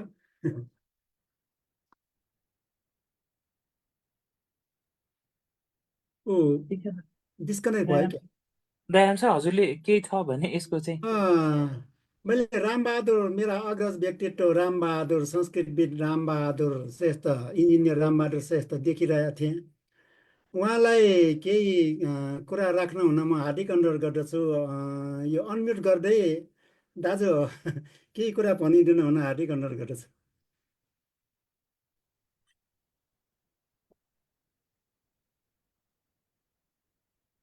जोजलप्पा सुनिन्छ? सुनिरहेछ। ए यो सबै भाग लिनुभएका सम्पूर्ण सहभागीहरूलाई जोजलप्पा। अब यो दयारामजीले धेरै कुरा अध्ययन गरेर तथ्यको आधारमा अहिले प्रवचन जो गर्नु भएको छ, वास्तवमा पानी माग्ने विधि, लुबुको पानी माग्ने विधि यही नै हो। यसरी नै पानी माग्ने गरेको हो। अब यो चाहिँ माथि डाँडामा जुन वासुकी नागको वासस्थान छ त्यहाँबाट निस्केको पानी जुन लुबुमा पनि नआइकन, भक्तपुरमा नआइकन पूर्व फर्केर जाँदाखेरि त्यो रोसी खोलाको उद्गम स्थलको रूपमा अहिले चिनिएको छ त्यो ठाउँ। र भक्तपुरको मान्छे पनि जब अहिले एकजनाले पनि भन्नुभयो भक्तपुरको पानी माग्ने सिस्टममा पनि भक्तपुरमा पानी माग्न जाँदाखेरि पनि त्यही डाँडामा, त्यही लाकुरी भान्ज्याङको वासुकी नाग थानको विराजमान भएको डाँडामै पानी माग्ने जाने प्रचलन हो। ठाउँ चाहिँ अलिकति फरक छ, यो एक किलोमिटर जति फरक होला। डाँडा चाहिँ त्यही नै हो। मैले पनि भक्तपुरमा जाहिर खाने सिलसिलामा त्यहाँ पानीको विवाद हुँदाखेरि म त्यो ठाउँमा गएको थिएँ। त्यो ठाउँमा जाँदाखेरि भक्तपुरको मान्छेले पानी माग्ने खोला, त्यहाँ पनि सानो खोला छ, त्यो खोला नलिङ चोक भएर निस्किने खोला छ। त्यो खोला पनि त्यही डाँडाको बाटै पानी बगेर आएको छ। अनि पनौटीमा पनि वासुकीको वासस्थान भनेर भन्छ, तर वास्तवमा हामी चाहिँ वासुकी नागको वासस्थान डाँडा के लाकुरी भान्ज्याङको त्यो बिहेबारमा भन्छौँ। पनौटीमा चाहिँ पनौटीमा आफ्नै पनौटीको हाम्रो वासुकी नागको वासस्थान पनौटीमा छ भन्छ। तैपनि पनौटीको मान्छेहरूले पनि पानी माग्न जानलाई त्यही बेबर डाँडामै, त्यही स्पट त होइन, त्यो डाँडामै गएर पानी माग्ने प्रचलन चाहिँ छ भन्ने मैले सुनेको हो। त्यस कारण यो दयारामजीले धेरै तथ्यको आधारमा राख्नु भएको छ। अब यो तन्त्र विद्या गुरुजहरूले बोल्ने भाषाहरू, तन्त्रहरूको भाषा त हामीलाई थाहा हुँदैन, गुरुजहरूलाई थाहा होला, त्यो त भन्न सकिने कुरा पनि भएन। त्यो बाहेक अरू चाहिँ पानी माग्ने विधि चाहिँ जुन भन्नुभएको छ त्यही नै विधिबाट नै पानी माग्ने प्रचलन चलेको हो। अहिले 51-52 सालपछि अहिलेसम्म पानी माग्ने परिपाटी आएको छैन। त्यसले गर्दाखेरि धेरै मान्छेलाई पानी कसरी माग्ने भन्ने बिर्सि पनि सक्यो। र पानी माग्न जाँदाखेरि लुबुको मान्छेहरू जुन लस्करै लाइन लागेर बिहेबरतिर पानी माग्न जाँदाखेरि नाग जसरी चाहिँ हिँडेको त्यो बाङ्गो टिङ्गो नागको बाटो हुन्छ त्यसरी नै बाटो देखिन्छ। त्यो मान्छेहरूले लाइन लाग्दाखेरि सिधा हुँदैन र मूल बाटोबाट जाँदैन, नाग जसरी गएको त्यही बाटोबाट जानुपर्छ। अब अहिले त त्यो बाटो थाहा पाउने मान्छे पनि अब छैन होला, धेरै मान्छे छैन। अब त्यसरी नाग हिँडेको जस्तै नै बाङ्गो टिङ्गो भएर हिँडेको देखिन्छ त्यो ठाउँमा। त्यस कारण त्यस्तो अलि नागले त्यति बेला नागले नै देखाएको बाटो भनेर चिनाउने गर्थ्यो पहिला पहिला। त्यो अघि दयारामजीले भने जस्तै त्यहाँ त्यो बाटोमा कहीँ कतै घर आयो, कहीँ कतै पर्खाल लगायो भने त्यो घरमाथि चढेर पनि जानुपर्छ, त्यो छलेर जानु हुँदैन, त्यस्तो परिपाटी छ। त्यस कारण लुबुको पानी माग्ने परिपाटी अलिक गाह्रो तरिकाको भएको हुनाले धेरै मेहनत पनि लाग्ने, खर्च पनि धेरै लाग्ने, मान्छे पनि धेरै चाहिने यो यस्तो विधान भएको यो पानी माग्ने ठाउँ। लो अब त्यो पहिला चाहिँ पानी माग्दा गुरुजोहरूले विद्या गर्दाखेरि जुन एउटा सानो पोखरी जस्तो छ तलाउ, त्यहाँ चाहिँ बासुकी नाग सानो किराको रूपमा यो हाम्रो सानो रूपमा आएर दर्शन दिन्छन् भन्ने पनि सुनिएको हो। त्यस्तो पनि सुन्नमा आएको छ। मलाई राम्रै लाग्यो। धन्यवाद छ दयारामजीलाई। धन्यवाद रामबहादुर दाजु, अग्रज दाजुलाई। यो खासमा अब हामीले समेट्नु पर्ने पनि हो। यो हामीले परम्पराको मात्र कुरा गरेका छौँ। अनि गोपाल सरले भन्नुभए जस्तै आज भोलिका व्यक्तित्वहरूलाई, अब युवा पिँढीलाई चाहिँ थाहा छ। अब पानी पर्ने कारण अर्कै छ। अब समुद्रबाट भनौँ न, मनसुन अब हाम्रो त अब हिन्द महासागरबाट, अनि यो मौसममा चिसिने क्रम र ताप बढ्ने क्रममा कमजोर तापमान हुने, त्यसपछि पानी पर्ने भन्ने विभिन्न वैज्ञानिक प्रक्रियाहरू छ। त्यसबारे पनि अलिकति राखेमा सुनमा सुगन्ध हुने थियो भनेर गोपाल सरले जुन भन्नुभयो, त्यसको लागि पनि धन्यवाद।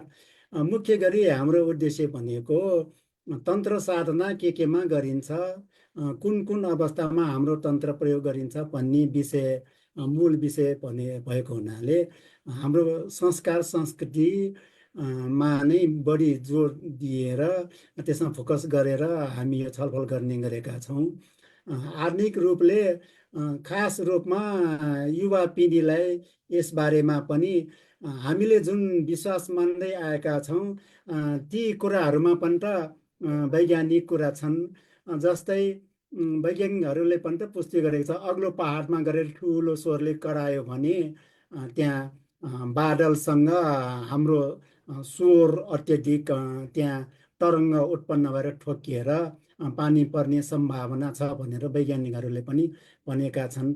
हामीले गरिआएका जुन विश्वासहरू छन् त्यसमा वैज्ञानिक रूपमा अनुसन्धान गर्दै जाने हो भने त्यसमा पक्कै पनि कुनै न कुनै कारण अवश्य पनि हुन्छ जस्तो मलाई लाग्छ। यो कुरा चाहिँ हामी सबैको कमजोरी पनि हो। हामीले युवा पिँढीहरूलाई यसबारे बुझाउने प्रयत्न गर्नै पर्छ। एक्लो प्रयासले भन्दा पनि सामूहिक रूपमा मैले अघि नै अनुरोध गरे जस्तै सबै आफ्नो क्षेत्रबाट यसमा योगदान दिनु जरुरी छ जस्तो मलाई लाग्छ। धन्यवाद दयाराम डाक्टर। अब राजु साक्यजीलाई म समय दिन्छु।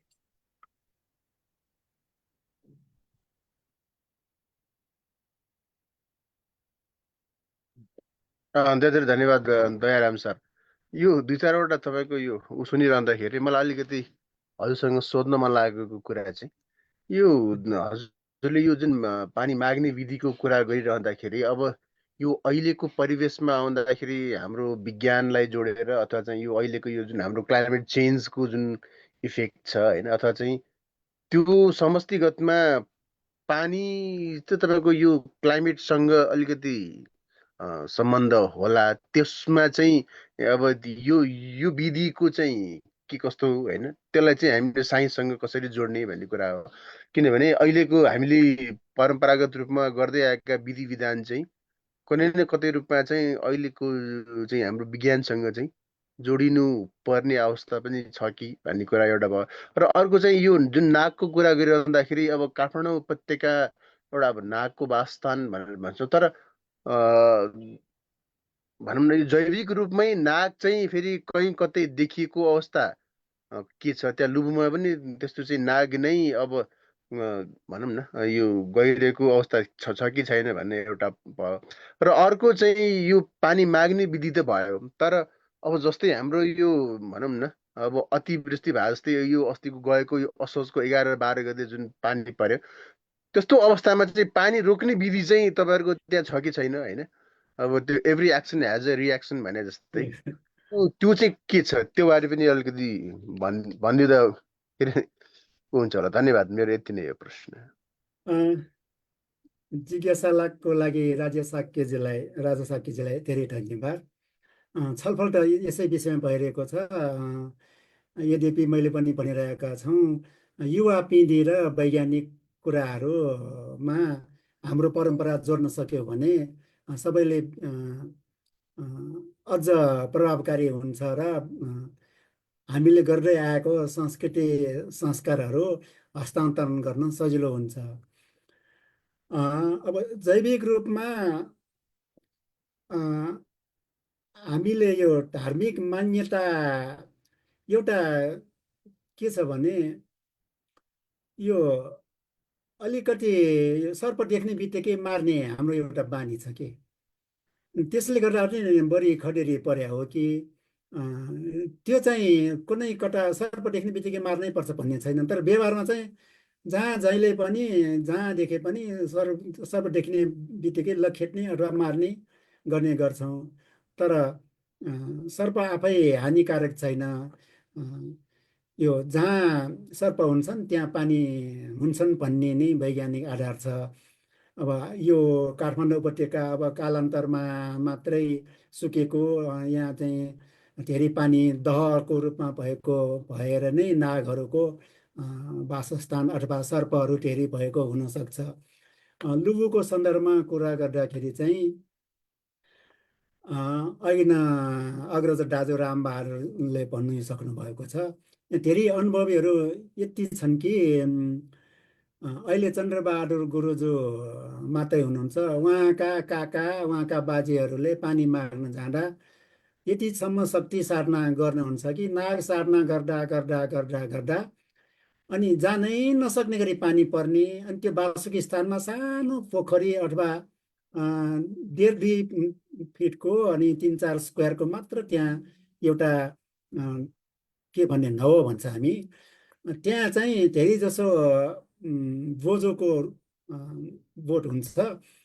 त्यहाँ उसले साधना गर्दा गर्दा अनि त्यो नागहरू त्यहाँ आएको भन्ने धेरैले देखेको अनुभव पनि छ।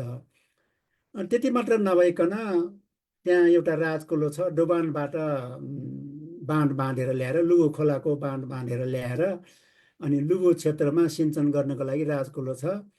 त्यो राजकुलो दोभानदेखि देवीस्थान अनि लुबुको ठिक्क बिच भाग भएर बग्छ। अनि मैले त्यो बच्चाको बेला पनि देखेछु, स्कुल जाने बेला अनि त्यहाँ देवीस्थानमा अनि चाँडै स्कुल जाने, स्कुलको समय 10 9 बजेसम्म घुम्न जाने बेला चाहिँ त्यो राजकुलो सँगसँगै हिँड्ने बेला प्रत्येक पालमा त्यो सर्पको टाउको देखिरहेको हुन्छ कि, अनि सर्प हेर्न जाउँ भनेर हामी हेर्न जान्थ्यौँ। जहाँ जहाँ पानी हुन्छ त्यहाँ सर्प हुन्छ, जहाँ सर्प हुन्छ त्यहाँ पानी हुन्छ। त्यो सर्प र पानीको विशेष सम्बन्ध रहेको छ। त्यो जैविक विविधताले गर्दा पनि वातावरणमा पनि सहयोग गर्ने हुनाले होला सर्प बाहेक अरूले पनि पानीको संरक्षण गर्न मद्दत गर्छ होला। तर यो हाम्रो चाहिँ अलिकति सचेतनाको चाहिँ अभाव पक्कै हो। पानी संरक्षण गर्नलाई हामीले संस्कृति संस्कारले मात्र हुँदैन, वैज्ञानिक रूपमा कसरी रुख रोप्ने भन्ने पनि यसबारे पनि हामी सचेतना हुनैपर्छ जस्तो लाग्छ। धन्यवाद राजा साक्यज्यूलाई। म एउटा सानो कुरा सोध्न मन लाग्यो दयारामजीसँग। हजुर भन्नुहोस्। राख्नुहोस् रुद्रलेस म्याडम। अब के भने यहाँ चाहिँ हाम्रो घरनिर यो पाटन क्याम्पस कम्पाउन्डभित्र पनि ठाउँ ठाउँमा यहाँभन्दा अलि पर पनि नागडो भनेर रहेछ। त्यहाँ नागडो भनेर त्यहाँ हटपट चाहिँ केटाकेटीहरू खेल्न जाँदाखेरि खेल्दैन, नागडोहरू निस्किरहेको हुन्छ। त्यो निस्किने बेला यो धेरै घाम चर्को भयो भने अक्सर चाहिँ नागहरू ठुला ठुला नागहरू निस्किन्छ यहाँ। अब त्यो नागको कराई पनि सुनिन्छ, चिर चिर चिर चिर गरेर कराउँदै त्यो आएको मैले धेरै देखिरहेको छु। हरेक वर्ष देख्छु म यो गर्मी महिनामा। नागडो भन्ने ठाउँ ठाउँमा नागडो पहिले पूजा गर्ने गर्थ्यो, अहिले त कसैले केही गर्दैन। अब कसै नागलाई बिगारेर नै घर बनाएका छन्। त्यसो घर बनाएकोहरू चाहिँ भनिन्छ नागको माथि घर बनाएको चाहिँ धेरै टिक्दैन, भड्किन्छ भन्ने पहिले कुराहरू पनि सुनिरहेको। त्यो कहाँसम्म सत्य हो मलाई त्यतिको त्यस विषयमा ज्ञान छैन। धन्यवाद रुद्रलक्ष्मी म्याडम। अघि न हाम्रो साक्यजीले सोध्नु भएको एउटा चाहिँ मलाई याद आयो। पानी पर्न पुग्यो भनेर हामीले चाहिँ चङ्गा उडाउने गरेका हुन्छौँ। अनि हाम्रो चाहिँ इन्द्रलाई सन्देश पठाएको भनेर चङ्गा उडाएको, अब पानी पुग्यो, अब पानी पर्न रोक्नुहोस् भनेर इन्द्रलाई सन्देश पठाएको भन्ने कुरा चाहिँ याद छ। अरू खासै रोक्ने विधि हाम्रो परम्परा छैन। गोपाल सरले केही भन्न खोज्नु भएको जस्तो छ। हजुर अनम्युट गर्नु न। छैन, आयो आयो होला। अघि मेरो मोबाइलको ब्याट्री सिधेर तपाईँहरूसँग कुरै गर्न पाएन। हजुर बिचमा के कुरा भयो, फेरि साथीहरूले कुरा उठाइसकेका छ भनेदेखि त अब फेरि दोहोऱ्याएर के भन्नु। मेरो भनाइ के हो भने, अब जस्तै अघि एउटा मित्रले कसले राजु साक्यले पनि कुरा भन्नुभयो, जुन वैज्ञानिक आधार छ, जुन पानीको प्रेसर छ। जस्तै अघि तपाईँले अलिकति रुखको कुरा गर्नुभयो, रुखको कारणले गर्दाखेरि पनि हामीले पानी तान्न र बालुवाबाट बादलबाट पानी पार्न सक्ने आदि आदि प्रविधिहरू छन्। मैले भन्न खोजेको के छ भनेदेखि जुन प्रेसर छ, समुद्रको प्रेसर छ, बङ्गालबाट हामी कहाँ पानी पार्ने भनेको मैले वैज्ञानिक आधार एउटा र एउटा आध्यात्मिक आधारको दुईटा कुरालाई मैले कम्पेरिटिभली भन्न खोजेको। पानी माग्दैमा पानी आउने होइन, होइन। वैज्ञानिक आधारले माने त्यसमा कुनै पनि ऊ छैन, वैज्ञानिकता छैन, सत्यता कति छ छैन थाहा छैन। अब एउटा भावनात्मक हुन्छ, एउटा आध्यात्मिक हुन्छ, यसो गरेपछि हुन्छ। अब मैले कामै नगरिकन मैले धर्म कर्म गरेर आम्दानी हुन्छ, त्यो आफ्नो ठाउँमा होला। त्यसैले पानी माग्दाखेरि पानी किन पर्छ र किन पर्दैन भनेर अलिकति त्यसको बारेमा जोड दिएको भए राम्रो हुन्थ्यो। एउटा भनाइ त्यही मात्र हो है। त्यसको बारेमा पनि सुरुमै थपेर राखिदिएको भए राम्रो हुन्थ्यो। र अर्को कुरा के छ भने कि हामी कहाँ पानी माग्ने परम्परा त रह्यो, तर पानी माग्दाखेरि खालि नागले मात्र ध्यान दिएर पानी मागेको हुँदैन।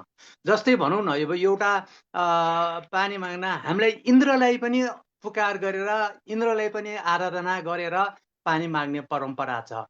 त्यसको बारेमा पनि अलिकति केही थप्नु पर्ने हो कि जस्तो लागेको थियो। र अर्को कुरा के छ भने कि भ्यागुटुको पूजा गर्ने होइन परम्परा जस्तै पश्चिममा छ। पश्चिममा यो थारू समाजमा के छ भने पानी माग्ने परम्परा त धेरै ठाउँमा छन् हाम्रो मुलुकमा। हाम्रै मात्र कुरा गर्दाखेरि पनि अब जस्तै कहीँ इन्द्रलाई पूजा गर्छन् होइन, पहाडमा यो दमौली आदि आदि ठाउँमा चाहिँ नि इन्द्र पनि एउटा हाम्रो पानीको स्रोतको रूपमा, देवताको रूपमा लिन्छ। र अहिले भ्यागुटोलाई पनि हामी पानीको स्रोतको रूपमा लिन्छ। र त्यस कारण अहिले हाम्रो मच्छेन्द्रनाथको कुरा पनि त यो खडेरी परेकै कारणले अलिकति जोड्नु भएको थियो अघि सुरुमा। तर मच्छेन्द्रनाथको आगमनै ती खडेरीको कारणले गर्दाखेरि आएको हो, त्यसलाई पुकार गरेर बोलाइएको। त्यसकारण मेरो यहाँलाई अनुरोध के हो त भने कि त्यो वैज्ञानिक प्रविधि र आजको हाम्रो यो जुन आध्यात्मिक धारणा छ र त्योसँग कतिको मेल भएको नभएको। र अर्को दोस्रो नम्बरमा छ नि, जस्तै अब आध्यात्मिकतामै जाने हो भने हामीले जोड दिनुपर्ने इन्द्रको पूजा गर्ने, भ्यागुटोको पूजा गर्ने आदि आदि परम्परा, नाग बाहेक यिनीहरू पनि छन् भन्ने कुरा मेरो एउटा विचार हो। यसमा चाहिँ तपाईँले केही थप्ने वा थप्नुपर्ने आवश्यकता महसुस गर्नु हुन्छ कि हुँदैन, हो कि होइन, त्यति मात्र भनिदिनुहोस्। हस्, धन्यवाद। ठिक छ। मैले चाहिँ लुबुको पानी माग्ने प्रविधि मात्रै फोकस गरेको हुनाले त्यसमा समेट्न नसकेको हो। सामान्य रूपमा नेपालमा पानी माग्ने विधि, पानी माग्ने प्रथा भन्ने गर्यो भने त्यो सबै समेट्न अति आवश्यक छ। हजुरले भन्नुभयो जस्तै वैज्ञानिक कुरा ठपठाप गर्न, मच्छरनाथको, गोर्खानाथको, अब जस्तै कुनै एउटा समूह चाहिँ नाङ्गै राति मध्य रातमा महिलाहरू नाङ्गै बाहिर जाने नाच्न परम्परा पनि छ। गयो भने अब यहाँ पानी भन्न पर्छ हुने भन्ने नहुने भएर नराखेको। धारणा छ। त्यही भएर यो लुबुलाई फोकस गरेको हुनाले मैले नसमेटेको हो। सुझावको लागि धेरै धन्यवाद हजुरलाई। हस्, धन्यवाद। डाक्टर साहब एउटा अलिकति कमेन्ट इन्ट्रोडक्सन दिँदाखेरि नि, सुरुमा इन्ट्रोडक्सन दिँदाखेरि नि त्यो कुराहरू पनि जोडेर पनि दिएको भए राम्रो हुन्थ्यो भन्ने मात्र मेरो सुझाव हो। ठिक छ। कमेन्ट के छ? कमेन्ट एउटा आएको छ, नमस्कार, सामान्य रूपमा नाग भनेको के हो, सर्प र नागमा के फरक छ भनेर एकजनाले कमेन्ट गर्नुभएको छ। डाक्टर साहब त्यसको के यहाँबाट? मलाई पनि त्यो हेऱ्यो भने त खासै अनि छुट्याउन नसक्ने। मलाई त अब यो लामो लामो माछा पनि हुन्छ, अनि नाग र सर्प पनि हुन्छ, छुट्टिन्छ भन्ने गरिन्छ। सामान्य रूपमा मैले व्यक्तिगत रूपमा भन्नु पर्दा त्यसरी हेरेर म छुट्याउन सक्दैन। तर मैले सुनेकोमा चाहिँ नाग जातिको सर्प चाहिँ नागको चाहिँ अलि मुख ठेप्चिएको हुन्छ, अनि सर्पको चाहिँ अलि लाम्चो हुन्छ भन्ने सुन्ने चाहिँ गरेको छु। तर मैले छुट्याउन चाहिँ सक्ने अवस्था छैन। मैले सुनेको चाहिँ त्यति हो, मुख चाहिँ लाम्चो र ठेप्चो हुन्छ भन्ने गरिन्छ नाग र सर्पमा। म अनि अलिकति यो नाग र कोही कोही सर्पको अनि बारेमा त्यहाँ हेरौँ, डाक्टर। गाउँघरमा चाहिँ त्यो नाग, त्यो सर्प देख्ने बित्तिकै नाग हो कि सर्प हो हेर हेर, अनि मुख हेर भन्नु रहेछ। कसैले यो ठेप्चो छ नाग हो भन्छ, कोहीले सर्प भन्छ। त्यति मात्र थाहा छ मलाई। म अलिकति यो नाग र सर्पको बारेमा भनौँ डाक्टर साहब, हजुरको अनुमान। हुन्छ भइहाल्छ। यो शब्द कल्पद्रुममा यसको शाब्दिकबाट अलिकति जाउँ। नगे भव नागः भनेर भनेको छ। यसलाई नहिँड्ने स्थावरलाई नग भनिन्छ। न गच्छति इति अगः, न अगः नागः। यो यसको व्युत्पत्ति गर्दाखेरि चाहिँ गतिशील भन्ने, स्थावर पनि नाग हो अरे, गतिशील पनि नाग हो भन्ने उसको अर्थ आयो। अनि दहति अस्मात् विषाग्निनाम इति नागः, जसले विष रूप अग्निद्वारा दहन गराउँछ वा जलाउँछ त्यसलाई नाग। यसको म शाब्दिक अर्थ मात्र गइरहेको छु। अर्को अर्थ चाहिँ के छ भने नास्ति अपराधौ स नाग, जसले कुनै अपराध गर्दैन त्यो नाग हो भनेर भनेको छ। अब हाम्रो नेपाली संस्कृतिमा नाग भन्ने एउटा लेख छ हाम्रो बिना म्याडमको, प्राध्यापक डाक्टर बिना म्याडमको। म्याडमले चाहिँ नागलाई डेमिगड्स भनेर लेख्नु भएको छ, अर्धदेव भनेर लेख्नु भएको छ। अब यो नाग र सर्प के हो भन्ने विषयमा चाहिँ यो नागको लक्षणबाट थाहा हुँदो रहेछ। यसलाई चाहिँ ब्रोडली दुईटा क्याटेगोराइज गरेछ, दुईटा उसमा क्याटेगोराइज गरेछ। एउटा नाग पनि सर्प अन्तर्गत नाग पर्दो रहेछ। एउटा दिव्य सर्प भनेर, दिव्य सर्प र भौम सर्प यो दुईवटा उसमा विभाजन गरेको छ। यो दिव्य सर्प भने चाहिँ को रहेछ भने, यो दिव्य सर्प भनेको चाहिँ अब यो अग्नि पुराणमा नागसँग सम्बन्धित यसको नागको विभिन्न स्वरूपहरू, यसको पञ्चमी कल्प, सर्पदंश गर्दाखेरि यसको के हुन्छ, यसको विषको प्रभाव के हुन्छ भन्ने यावत विषयमा चर्चा गरिएको छ। अनि त्यसको यो अग्नि पुराणको साथसाथै ब्रह्मवैवर्त पुराणमा, वराह पुराणमा पनि नागको बारेमा विशद चर्चा गरेर चाहिँ हामीले पाउन सक्छौँ। अब यो तन्त्रको गोप्य ग्रन्थहरूमा त यो नागको लक्षण र प्रयोगको विधिहरू पनि यसको बारेमा विस्तृत रूपमा लेखिएको कुरा अब हामीले विभिन्न किताबहरू हेऱ्यौँ भने हामीले त्यसबाट अनुशीलन गर्न सक्छौँ। अब अझै यसबाट अझै यसको यो नाग र सर्प भन्ने के हो भन्ने चिज हामीले बुझ्न चाह्यौँ भने चाहिँ यो धन्वन्तरी र यो सुश्रुत दुईटाको संवादबाट आयुर्वेदको प्रतिपादन भयो। त्यो आयुर्वेदमा हामीले हेऱ्यौँ भने नाग र यो सुश्रुत संहिता, आयुर्वेदको पनि सुश्रुत संहितामा यहाँहरूले हेर्नुभयो भने त्यसको बारेमा यहाँहरूले पाउनुहुन्छ। अब त्यो दिव्य सर्प र मैले भौम सर्प भने, दिव्य सर्पमा चाहिँ के पर्दछ भने यो हामीले अब यो हाम्रो नेपाल मण्डलमा यसको तान्त्रिक अवधारणा दुई तीनवटा नागहरू देखा पर्छन्। एउटा अष्टनागहरू भनेर नि आइरहेको छ, नवनाग भनेर पनि आउँछ, गोरखनाथको प्रसङ्गमा नवनाग पनि जोडिन्छ। अर्को द्वादश नाग भनेर यो द्वादश तीर्थमा द्वादश नागको उपासना गर्ने भनेर त्यो पनि एउटा चाहिँ यो 3 खालको मैले चाहिँ अहिलेसम्म मेरो खोजमा चाहिँ 3वटा चाहिँ आएको छ, अष्टनाग, नवनाग र द्वादश नाग। अब योभन्दा थप अरू नागहरू पनि होलान्, तैपनि अब यो यसको क्याटेगोराइजेसनमा चाहिँ यो दिव्य सर्प अन्तर्गत चाहिँ यो अष्टनागहरू जुन छ, यो वासुकी नाग, शेष नाग, तक्षक नागहरू, शङ्खपाल नाग लगायतका यो जुन नागहरू छन्, यो नागहरू चाहिँ अष्टनाग कुलमा पर्छन्। यिनीहरू दिव्य सर्प हुन्। नागहरू चाहिँ वास्तवमा यो दिव्य सर्पको क्याटेगोरीमा पर्दछन्। र यो दिव्य सर्पमा चाहिँ यसको यसरी वर्णन गरेको छ कि यो दिव्य सर्पहरू यिनीहरूको तेज र ओज यति भयङ्कर हुन्छ, यति विशद हुन्छ कि यिनीहरूको एकदम दिव्य दृष्टि भएका, श्वास फेर्न नपर्ने, त्यो जीव सर्पले जिब्रो निकाल्छ नि यसरी गरेर निकाल्छ, त्यसरी निकाल्न नपर्ने, निश्वास श्वास प्रश्वासै गर्न नपर्ने त्यसको देव स्वरूप भएका सर्पहरू जुन छन् तिनीहरूलाई नाग भन्छन्। र यिनीहरू क्रुद्ध भयो भने, यिनीहरूले फुँ गरेर फुङ्कार मात्रै गरे भने पनि र यिनीहरूको दृष्टि मात्रले यसरी हेऱ्यो भने मात्रै पनि यो संसार दग्ध हुन सक्छ भन्ने कुरा लेखिया छ।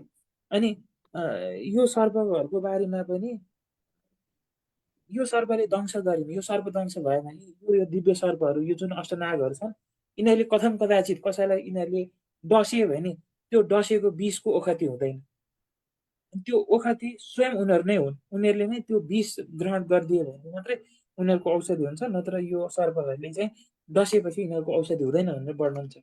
अनि यो अष्टनाग कुलमा भने यो 8वटा नागहरूलाई पनि यसको वर्ण विभाजन गरेको छ। जसरी मानिसहरूको अब एउटा यो वर्णाश्रम व्यवस्था हाम्रो ब्राह्मण, क्षेत्री, वैश्य, शूद्र भनेर यसरी विभाजन गरेको छ। त्यो ब्राह्मण, क्षेत्री, वैश्य, शूद्र गरेर अष्टनाग कुललाई पनि यिनीहरूको 2-2वटा नाग गरेर त्यसमा चाहिँ यिनीहरूको वर्ण विभाजन गरेको रहेछ। अनि यिनीहरूको रङ पनि छुट्टा छुट्टै छ र फणा पनि छ सर्पमा पनि। अब जस्तो यहाँ शेषनाग अथवा अनन्तनाग पनि भन्दो रहेछन् शेषनागलाई, सुश्रुत संहितामा अनन्तनाग भनेर लेखेको छ। यो ब्राह्मण वर्णको, यिनीहरूको अग्नि वर्ण, अग्निको प्रवाह जस्तो, र यिनीहरूको फणा चाहिँ 1000वटा फणा भएको। अनि वासुकी नाग भन्नु भन्यो, वासुकी नाग, शङ्खपाल नाग हो, यिनीहरू क्षेत्रीय वर्णको नागहरू। क्षेत्रीय वर्णको नाग यिनीहरूको पहेँलो वर्ण, र वासुकी नागको 700 फणा, शङ्खपाल नागको 800वटा फणा भनेर लेखेको छ। अब तक्षक नाग र महापद्म नाग वैश्य वर्णको, यिनीहरू निलो रङको, यिनीहरूको फणा चाहिँ 500वटा। अनि पद्मनाग र कर्कोटक नाग भनेको यिनीहरू शूद्र वर्णात्मक सेतो वर्णको, अनि यिनीहरूको 300वटा फणा भनेर भनेको छ।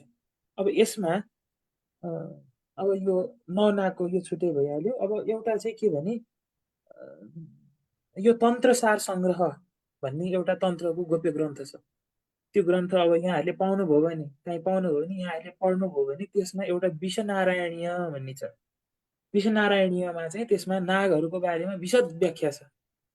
त्यो यहाँहरूले पाउनुभयो भने यहाँहरूले पढ्नु होला। अब यो गोप्य ग्रन्थ हो मैले भने।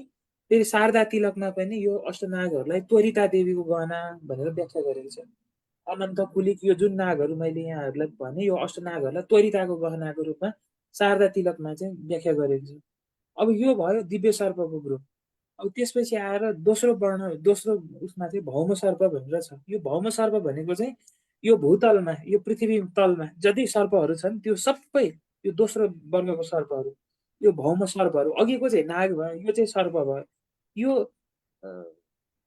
सर्पहरूको चाहिँ मुखमा वा यिनीहरूको दारामा विष रहेको हुन्छ, जुन चाहिँ क्रुद्ध हुँदा यिनीहरू सर्पहरूलाई हामीले तर्सायो भने, जिस्कायो भने यिनीहरूले चाहिँ डस्छन् हामीलाई। त्यो डस्दाखेरि यो मानवलाई अथवा अरू प्राणीहरूलाई पनि डस्छन्।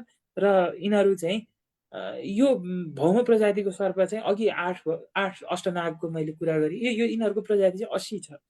80मा पनि यिनीहरूलाई 5 भागमा वर्गीकरण गरेको छ। एउटा दर्विकर, एउटा मण्डली, एउटा राजीमान, अनि अग्निपुराणमा चाहिँ राजिल सर्प भनेको छ। अनि निर्विष, अनि वैकरञ्ज, यो 5 किसिमको सर्प छन्। दर्विकरको सङ्ख्या 26 छ, मण्डली प्रजातिको 22 छ, राजीमानको 10, निर्विषको 12, वैकरञ्जको 3वटा रहेको छ। र वैकरञ्जद्वारा मण्डली र राजिलको संयोगबाट उत्पन्न भएको चित्रित सर्प भनेको छ। चित्रित सर्पको प्रकार 7वटा छ। अनि यो मण्डलीको संयोगबाट उत्पन्न भएका 4वटा र राजिलको संयोगबाट उत्पन्न भएको 3वटा गरियो, 7वटा गरेर भौम वर्गको सर्पहरूको सङ्ख्या जम्मा 80वटा हुन्छ। अब दर्विकरको पनि त्यसमा व्याख्या गरेको छ। दर्विकर कस्तो हुन्छ भनेर, दर्विकर सर्प भनेको सर्प दर्विकर सर्पले चक्र हातमा लिन्छ, हलो अनि स्वस्तिक र अङ्कुश धारण गरेको हुन्छ, फडायुक्त तथा एकदम छिटो हिँड्ने शीघ्रगामी। अनि मण्डली सर्पहरू चाहिँ विविध मण्डलबाट चित्रित, मोटो र मन्दगामी, एकदम बिस्तारै हिँड्ने। राजीमान सर्पहरू चाहिँ प्राय चिल्ला, एकदम हेर्दाखेरि पनि चिल्लो शरीर भएको राजीमान सर्प। अनि यिनीहरू चाहिँ तेर्सो हुन्छन् अनि बहुरङ्गी हुन्छन् अनि धेरै रङको हुन्छन् अनि ऊर्ध्वगमन ठाठाडो गरेर यसरी माथि गरेर हिँड्ने यिनीहरू चाहिँ राजीमान सर्प। अनि वैकरञ्जक सर्पहरू चाहिँ चित्र विचित्र, हामीले पानी सर्प भन्छौँ के भन्छौँ, यिनीहरू चाहिँ वैकरञ्जक उसमा पर्छन्। यो पनि सुश्रुत संहितामा व्याख्या छ। यसको उत्तरतन्त्र, सुश्रुत संहिताको उत्तरतन्त्रमा कल्पस्थानमा यहाँहरूले हेर्नुभयो भने यसको विशद व्याख्या छ। दर्विकर फणिज्ञेयो मण्डली मण्डलाफणी मण्डलाफण बिन्दु लेखो विचित्राङ्ग पतङ्ग स्यातु राजीमान। र यो फणायुक्त दर्विकर सर्पले वायुलाई प्रकोपित गर्छ। यो मण्डली सर्पहरूको डसाइबाट चाहिँ पित्तको प्रकोप बढ्छ भनेर लेखेको छ। अब राजीमान सर्पको टोकाइबाट कफको प्रकोप बढ्छ भन्ने कुरा चाहिँ यसमा लेखेको छ। अनि यो राजीमान सर्प चाहिँ रातको प्रथम प्रहरमा हिँड्छन्, मण्डली सर्प चाहिँ रातको शेष 3 प्रहर जुन बाँकी हुन्छ यो सूर्योदय पछिको 2 घण्टा पछि। र दर्विकर सर्प चाहिँ एकदम शीघ्रगामी प्रवृत्तिको हुने हुनाले यिनीहरू दिनमा हिँड्छन्। र यसको सबै सुश्रुत संहितामा लेखेको चाहिँ यहाँले हेर्नुभयो भने मैले छोटकरी मात्रै भनेको। दर्विकर सर्प चाहिँ तरुणावस्थामा एकदम विषवाला, उग्र विषवाला हुन्छन्। मण्डली सर्प चाहिँ वृद्धावस्थामा, राजीमान सर्प चाहिँ मध्य वयमा उग्र विषवाला भएर प्राणीको मृत्युको कारण बन्छन्। र यो भौम सर्पको यो जुन दोस्रो वर्णको मैले यहाँ हजुरहरू समक्ष निवेदन गरेँ, यिनीहरूको उपचार, यिनीहरूको विषको सर्पदंश हुँदाखेरि यिनीहरूको उपचार भनेको चाहिँ यो जडीबुटी र मन्त्रहरूद्वारा पनि सम्भव छ भनेर सुश्रुति लेख्नु भएको छ। र सर्पदंश भएकै स्थानबाट पनि विभिन्न पद्धतिबाट विषलाई झारेर निर्विष एन्टिभेनम बनाएर त्यसको पनि यो सुश्रुत संहितामा यसको उल्लेख छ। अब यो अघि द्वादश तीर्थको मैले यहाँहरूलाई जुन भने अष्टनाग, नवनाग र यो द्वादश नाग। द्वादश नागको चाहिँ हामी कहाँ अवधारणा के छ भने हामी कहाँ यो गोकर्णबाट चोबारसम्म आउँदाखेरि यो विभिन्न 12वटा तीर्थहरू रहेका छन्।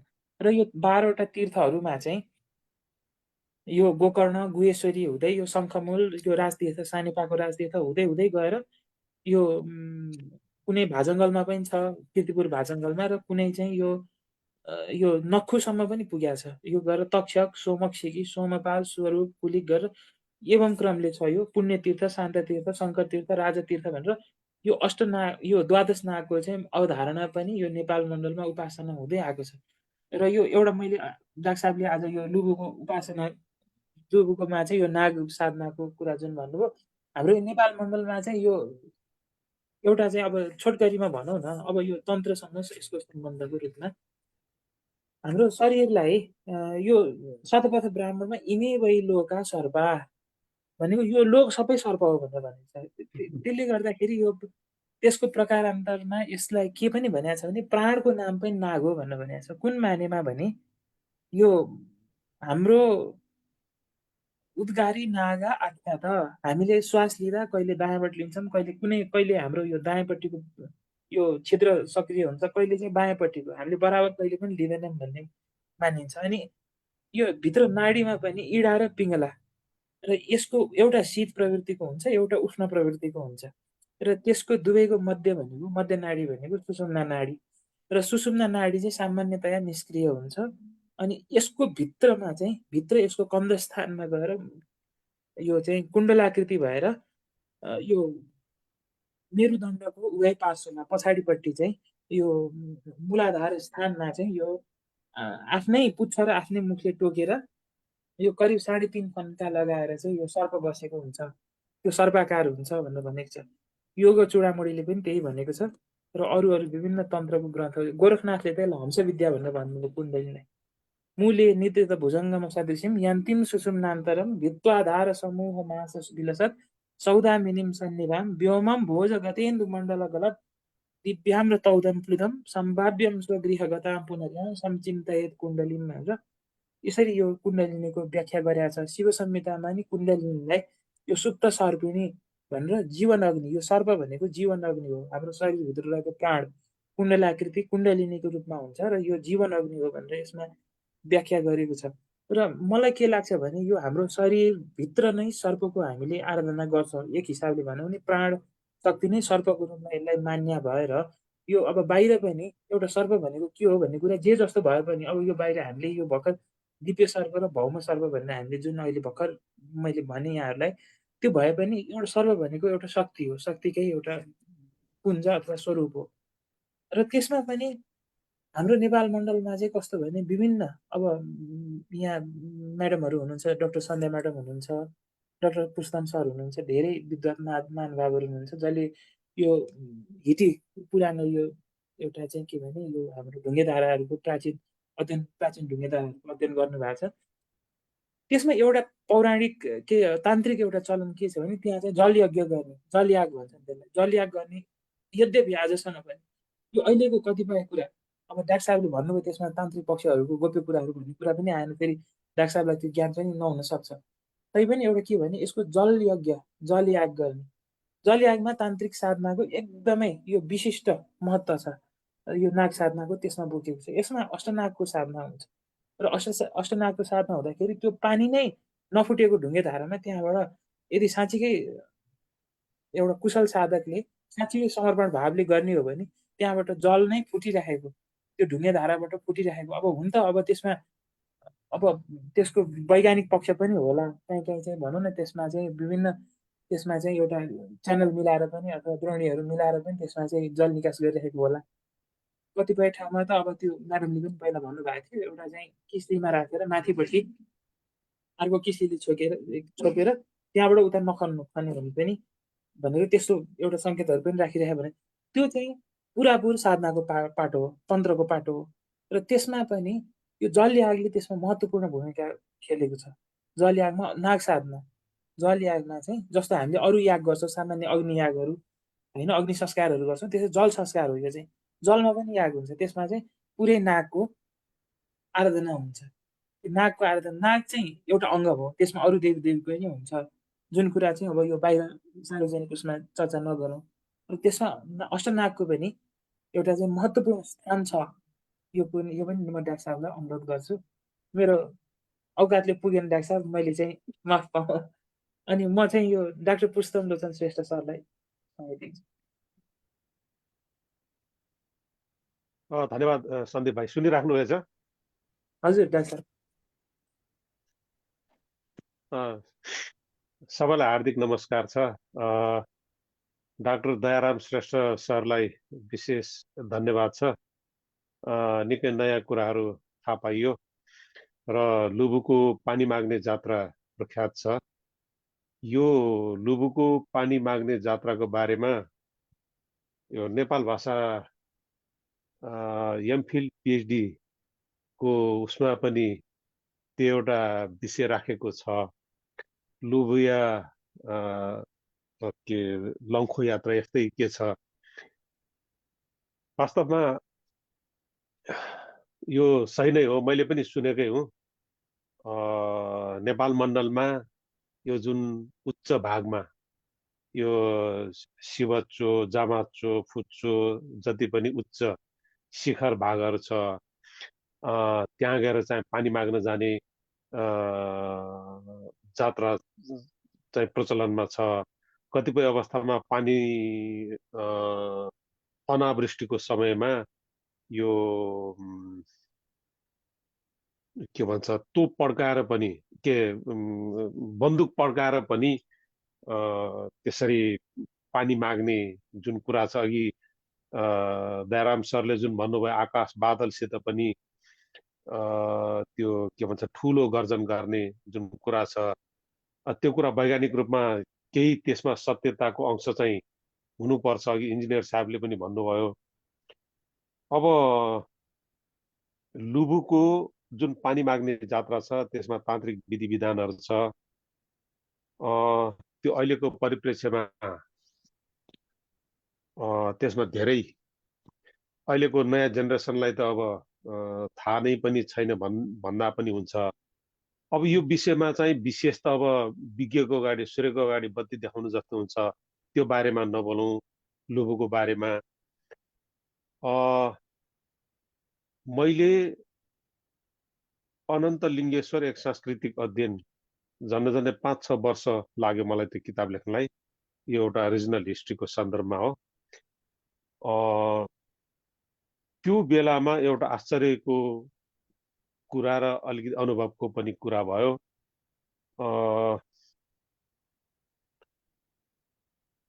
2061 साल असार 19 गते हो। 2061 साल असार 19 गते यो चौबदेश गाम्जाबाट अलिकति उतातिर छ, चित्रपुर नेवार बस्ती हो, प्राचीन नेवार बस्ती हो। त्यहाँका बासिन्दाहरूले हाम्रो गुन्डु स्थित अनन्त लिङ्गेश्वर त्यहाँ गएर वासुकी नागको पूजा गरे। अनावृष्टि भएको थियो त्यो बेला पनि। धेरै समयसम्म कुरे मानिसहरूले पानी परेन, हाहाकार भएको थियो गरेको थियो। अध्ययन अनुसन्धानको क्रममा मैले पनि त्यो जुलुसमा भाग लिएको थिएँ। हर हर महादेव वावय देव यो नारा थियो। हर हर महादेव वावय देव भनेर त्यो जुलुससँग गाम्चा चित्रपुरदेखि अनन्त लिङ्गेश्वरसम्म बाजा गाजा सहित त्यो नाग पूजा गरेर त्यो माथि अनन्त लिङ्गेश्वरसम्म पुगेपछि त्यहाँ त्यो अनन्त कुण्ड छ। त्यो पोखरीको पानी सानी पनि सुकाएर साराले हिलो छ्यापा छ्याप गरेर टन्टलापुर घाम थियो। त्यहाँको त्यो वासुकी नाग भएको कुण्डली मारेर बसेको वासुकी नागको मूर्ति छ। त्यो मूर्तिलाई पनि त्यो सांस्कृतिक आक्रोश पोखेको भनौँ, ल्याएर चाहिँ टन्टलापुर घाममा ल्याएर घाममा सुकाएर राखेका छन् वासुकी नागलाई। आक्रोश पोखेको झन्डै 1 घण्टा जति उनीहरूले त्यहाँ सरसफाइ गरेर त्यो वासुकी नागको पनि पूजाआजा गरिसकेपछि बाजागाजा सहित त्यसपछि आकाशतिर हेरे। अनि आकाशतिर हेरिसकेपछि त्यस्तै टन्टलापुर थियो। मानिसहरूको मुख चाहिँ मलिलो थियो, निन्याउरो थियो। अनि अलिअलि बिस्तारै बिस्तारै यो बदली बदली जस्तो पानी पर्ला पर्ला जस्तो थियो। तर त्यो दिनमा पानी परेन, हामी पनि फर्क्यौँ। अब एउटा मानिसको आस्था र विश्वास सत्यभन्दा माथि हुँदो रहेछ। त्यो दिनमा यो एउटा विश्वास के छ भने भक्तपुरका बासिन्दाहरू पनि पानी माग्न गए। जस्तो नासमना टोलमा मलाई थाहा छ, त्यहाँ पनि त्यो चाङनारायणको त्यो गरुडको मूर्ति जस्तै मूर्ति छ। त्यहाँ पनि गरुड नारायण छ, चाङनारायण नै छ त्यहाँ पनि। त्यहाँको त्यो किसानहरूले त्यो छ्वाली पराल यताउतिले त्यो गरुडलाई पिट्नसम्म पिटे। अनि हिलोले पनि मुखमा जिउमा दले उनीहरूले। अनि माथि आकाशतिर यसो हेर्न थाले। अनि त्यो के भन्छ, गरुडले नागलाई लगेको जस्तो भनेर मानिसहरूले विश्वास गरे। यहाँ वा वै अब पानी पर्छ भनेर त्यत्रो विश्वास उनीहरूले गरेका थिए। अनि त्यो रातमा लगभग 8:30 पौने 9 तिर भक्तपुरका बासिन्दाहरू किसानहरू चाहिँ बाजा बजाएर आए। बाजा बजाएर आउँदाखेरि SIM SIM SIM SIM SIM SIM पानी पर्यो। त्यो रातमा मजाले पानी पर्यो। सबैले के भन्छ रोपाइँ गर्न पाए। अब एउटा कुरा, त्यो दिनमा चित्रपुरका यो राजथलाहरू उहाँहरूको साथमा म पनि त्यो जुलुसमा जाँदाखेरि त्यो दिनमा जुन उहाँहरूले विधि विधान गर्नुभयो, नाग साधन गरेर के गरेर, अनि भक्तपुरका किसानहरूले पनि त्यसरी चाहिँ त्यो बाजागाजा बजाएर पानी माग्ने जात्रा जुलुस गरे। अनि यो सिद्ध पोखरी तपुखु भनेर भन्छ, त्यहाँ पनि वासुकी छ, त्यहाँ पनि उनीहरूले पूजा गरे। अब पछिल्लो समयमा मलाई थाहा भएको चाहिँ यो लुबुको, अब दयाराम सरले पनि भन्नुभयो, योभन्दा अगाडि मैले केमा पढेको हुँ, अन्त कतै पनि पानी परेन भने लुबुमा गएर चाहिँ पानी परेपछि त्यहाँ अब श्रेष्ठ अलिक नोकु के भन्नुभयो, उहाँहरूको चाहिँ ठुलो रोल हुँदो रहेछ। अनि त्यो तान्त्रिक विधि विधान गरिसकेपछि पानी निश्चित रूपमा पर्छ। अब यसलाई खालि अन्धविश्वास मात्र भनेर पनि पुग्दो रहेनछ। अब अहिले आएर अहिलेको आधुनिक उसमा आएर यसमा केही सत्यता चाहिँ हुनै पर्छ जस्तो मलाई पनि लाग्छ। यो मैले किन भने त भन्दाखेरि एक दुईवटा अरू प्रमाणहरू दिउँ। त्यही अनन्तलिङ्गेश्वर देवस्थानमा नेपाल सम्बत 501 तिरको हो। त्यहाँ जलहरीको अभिलेख छ राजल्ल देवीको। उनले त्यहाँ यज्ञ उद्यापन गरेको विषयमा कुरा आएको छ। अनि 23 हाराहारीमा राजल्ल देवीको समयमा, राजल्ल देवी जयस्थिति मल्लका महारानी हुन्। गोपाल राज वंशावलीमा उल्लेख छ त्यति बेला अनावृष्टि भएर एउटा राष्ट्रिय विपद सङ्कट नै परेको थियो। 3000 मानिसहरू मरेको कुराको उल्लेख त्यसमा छ। त्यो अनावृष्टिसित सम्बन्धित छ। त्यसकारण त्यो राष्ट्रिय विपदबाट उन्मुक्ति पाउनको लागि तान्त्रिक विधि विधान सहित अनन्तलिङ्गेश्वरमा पूजा गरेको चाहिँ देखिन आउँछ। अर्को उदाहरण शिलालेख प्रमाण नै छ। अब मलाई लाग्छ नेपाल सम्बत 755 होला। नवनाग साधना गरेर पूजा गरेको अष्टदेव हो कि टुहुदेव वज्राचार्य तान्त्रिक सिद्ध तान्त्रिकले चाहिँ त्यो नवनाग साधना गरेर पूजा गरेपछि यो एकदम पानी परेर लोक दुनियाँलाई कल्याण भयो भन्ने कुरा चाहिँ शिलालेख प्रमाणमा नै छ। हेमराज शाक्य तुलसीराम वैद्यले मेडिएबल नेपालमा उहाँहरूले छाप्नु भएको छ। त्यो शिलालेखै छाप्नु भएको छ। अब यदि त्यो शिलालेख प्रमाणमा नै त्यो कुरा आइसकेपछि त्यसलाई हामीहरूले कसरी नपत्याउने? तान्त्रिक साधना गरिसकेपछि पानी पर्दो रहेछ। अर्को एउटा उदाहरण राजा प्रताप मल्लको शासनकालमा कान्तिपुरमा तपाईहरुलाई थाहा नै छ। गौतम वज्राचार्य सरले त त्यसको बारेमा एउटा लेख्नै लेख्नु भएको छ। पूर्णिमा कति पूर्णाङ्क त्यो मैले बिर्से, त्यो पढ्नु भए पनि हुन्छ। प्रताप मल्लको शान्तिपुर यात्रा सायद यही छ। अनि प्रताप त्यति बेला पानी परेन, हाहाकार नै भयो। पानी नपरेपछि लोक दुनियाँमा ठुलो हाहाकार भएपछि अब बौद्ध तान्त्रिक पण्डितहरू अनि हिन्दू तान्त्रिक पण्डितहरू वज्राचार्य, राजोपाध्याय, गुरु पुरोहितहरूलाई राय सल्लाह लिइसकेपछि यो स्वयम्भू शान्तिपुरको उसमा नागको रगतले लेखिरहेको पौभा चित्र र ग्रन्थ बाहिर ल्याउन सक्यो भने मुसलधारे पानी पर्छ, अनावृष्टि हट्छ, लोक दुनियाँलाई राहत मिल्छ भनेपछि त्यो शान्तिपुर भित्र जाने साहस कुनै पनि तान्त्रिकहरूले गर्न सकेनन्। न बौद्ध तान्त्रिकले गरे न शैव तान्त्रिकले गरे। त्यसपछि अब राजा प्रताप मल्ल आफै पनि शैव बौद्ध थिए, उनी पनि तान्त्रिक नै थिए, तान्त्रिक राजा नै हुन्। उनी आफै त्यो शान्तिपुर भित्र पसेपछि उनले त्यहाँ के देखे त्यो वर्णन उनले गरेका छन् ख्यासुकमा। र उनले चाहिँ त्यहाँ त्यो शान्तिकर आचार्यले हाड छाला मात्र भएको देखे। त्यसपछि त्यो नागको रगतले लेखिरहेको पौभा चित्र ग्रन्थ लेखेर जब उनी त्यो शान्तिपुरको गुफाबाट माथि मात्र के आएका थिए, मुसलधारे पानी पर्यो, लोक दुनियाँलाई एकदम आनन्द भयो भनेर त्यसमा लेखिएको छ। त्यसकारण अब एउटा प्रसङ्ग भए त्यसलाई हामीले यो होइन होला भनौँ। अर्को प्रसङ्ग पनि छ, हामीसँग अब दयाराम सरले जुन कुरा वर्णन गर्नुभयो, जुन कुरा गर्नुभयो, धेरै नयाँ कुराहरू हामीले थाहा पायौँ। दयाराम सरको यो लुबुको पानी माग्ने जात्राको जुन वर्णन छ त्यो भयो। अनि त्यस्तै गरिकन यो चित्रपुरका सारा संसारले पानी माग्न जाँदाखेरि पनि आएन भने चित्रपुरका राथलाहरूले गुन्डुमा गएर त्यो अनन्तलिङ्गेश्वरमा गएर पानी माग्न गएपछि पानी पर्छ भन्दै थियो।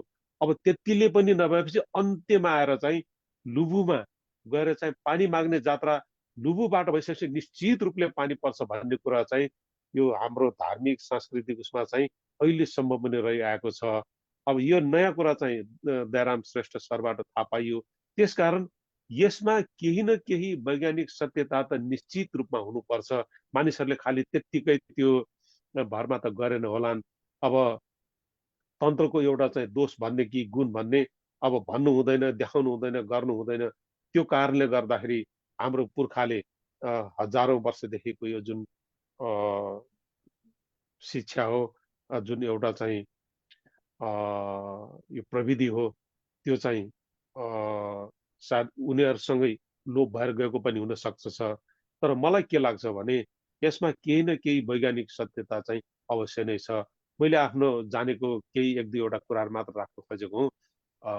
एक दुईवटा कुरा राख्न दिएकोमा धन्यवाद छ र दयाराम सरलाई फेरि पनि धन्यवाद दिन चाहन्छु। सन्दीपजी नमस्कार है, सबैजना नमस्कार। मैले पानी भएको हुनाले मलाई पनि थोरै आज बोल्न मन लाग्यो। सन्दीपजी मैले केही कुरा राख्नु? हजुर नमस्कार। राख्नुहोस् न म्याडम, राख्नुहोस्। मलाई चाहिँ यो हुन त अब भक्तपुरकै विशेषज्ञ हुनुहुन्छ पुरुषोत्तम लोचन सर, हाम्रा पनि गुरु भएको अगाडि के भन्नु, मलाई एउटा सानो एक्सपिरियन्स अनि एउटा साइन्टिफिक रिजन अहिलेको आल्गो हिटीसँग तुम्बदेव बज्राचार्यसँग जोडेकोलाई मलाई सानो, त्यसमा पनि केही अलिकति साइन्टिफिक लजिक छ भन्ने कुराले। एउटा चाहिँ भक्तपुरमा पनि हजुरको जुन राजकुलो छ चितामित्र मल्लले बनाएको, त्यो राजकुलोसँग पनि पानी परेन भनेदेखि चाहिँ त्यहाँ गएर पनि नागको साधना गर्ने परम्परा अहिले पनि छ। यो 2020 को दशकतिर चाहिँ नि त्यहाँ पनि गरिएको भनेर एउटा राजकुलोको सानो स्टडी गर्दाखेरि त्यहाँको मानिसहरूले भन्नुभएको थियो। त्यसै गरी खडेरी पर्दाखेरि चाहिँ भक्तपुरका सारा मान्छेहरू बाजागाजा लिएर यो महादेव पोखरीको माथिपट्टि चाहिँ एउटा पञ्चकन्याको मन्दिर रहेछ, त्यहाँ पञ्चकन्याको मन्दिरसम्म जाने अनि तान्त्रिक विधिले त्यहाँ पञ्चकन्याको सबै विधि विधान अनुसार पूजा गरिसकेपछि तल आइसकेपछि यो बासुकी भन्ने ठाउँ छ, बागेश्वरीको ठ्याक्क डाँडाको मुनतिर पर्छ।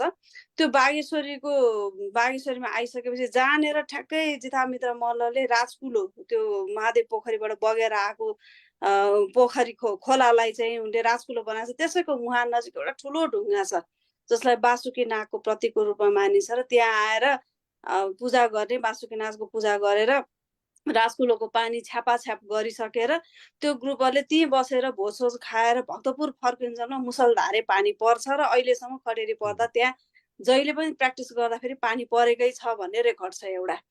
अब अर्को साइन्टिफिक रिजनको चाहिँ एउटा सानो सरले अहिले हाम्रो पुरुषोत्तम लोचन सरले कुरा उठाउनु भयो, त्यही कुरा चाहिँ मैले पनि यो ढुङ्गेधाराको स्टडी गर्ने क्रममा तुम्बदेव बज्राचार्यको जुन कथा जोडियो आल्गो हिटीमा पाटन पश्चिमपट्टि, हजुर त्यहाँ चाहिँ अब तुम्बदेव बज्राचार्यले अष्टनागको साधना गरे अनि उनलाई अष्टनागले चाहिँ 8वटा एउटा किङवदन्ती छ 7-8वटा चाहिँ गिटी दिए। त्यो गिटीलाई उनले चाहिँ एउटा भनौँ न घ्याम्पो जस्तो अथवा कुनै माटोको कुनै भाँडामा लुकाएर राखेर दिनदिन तान्त्रिक साधना गर्थे।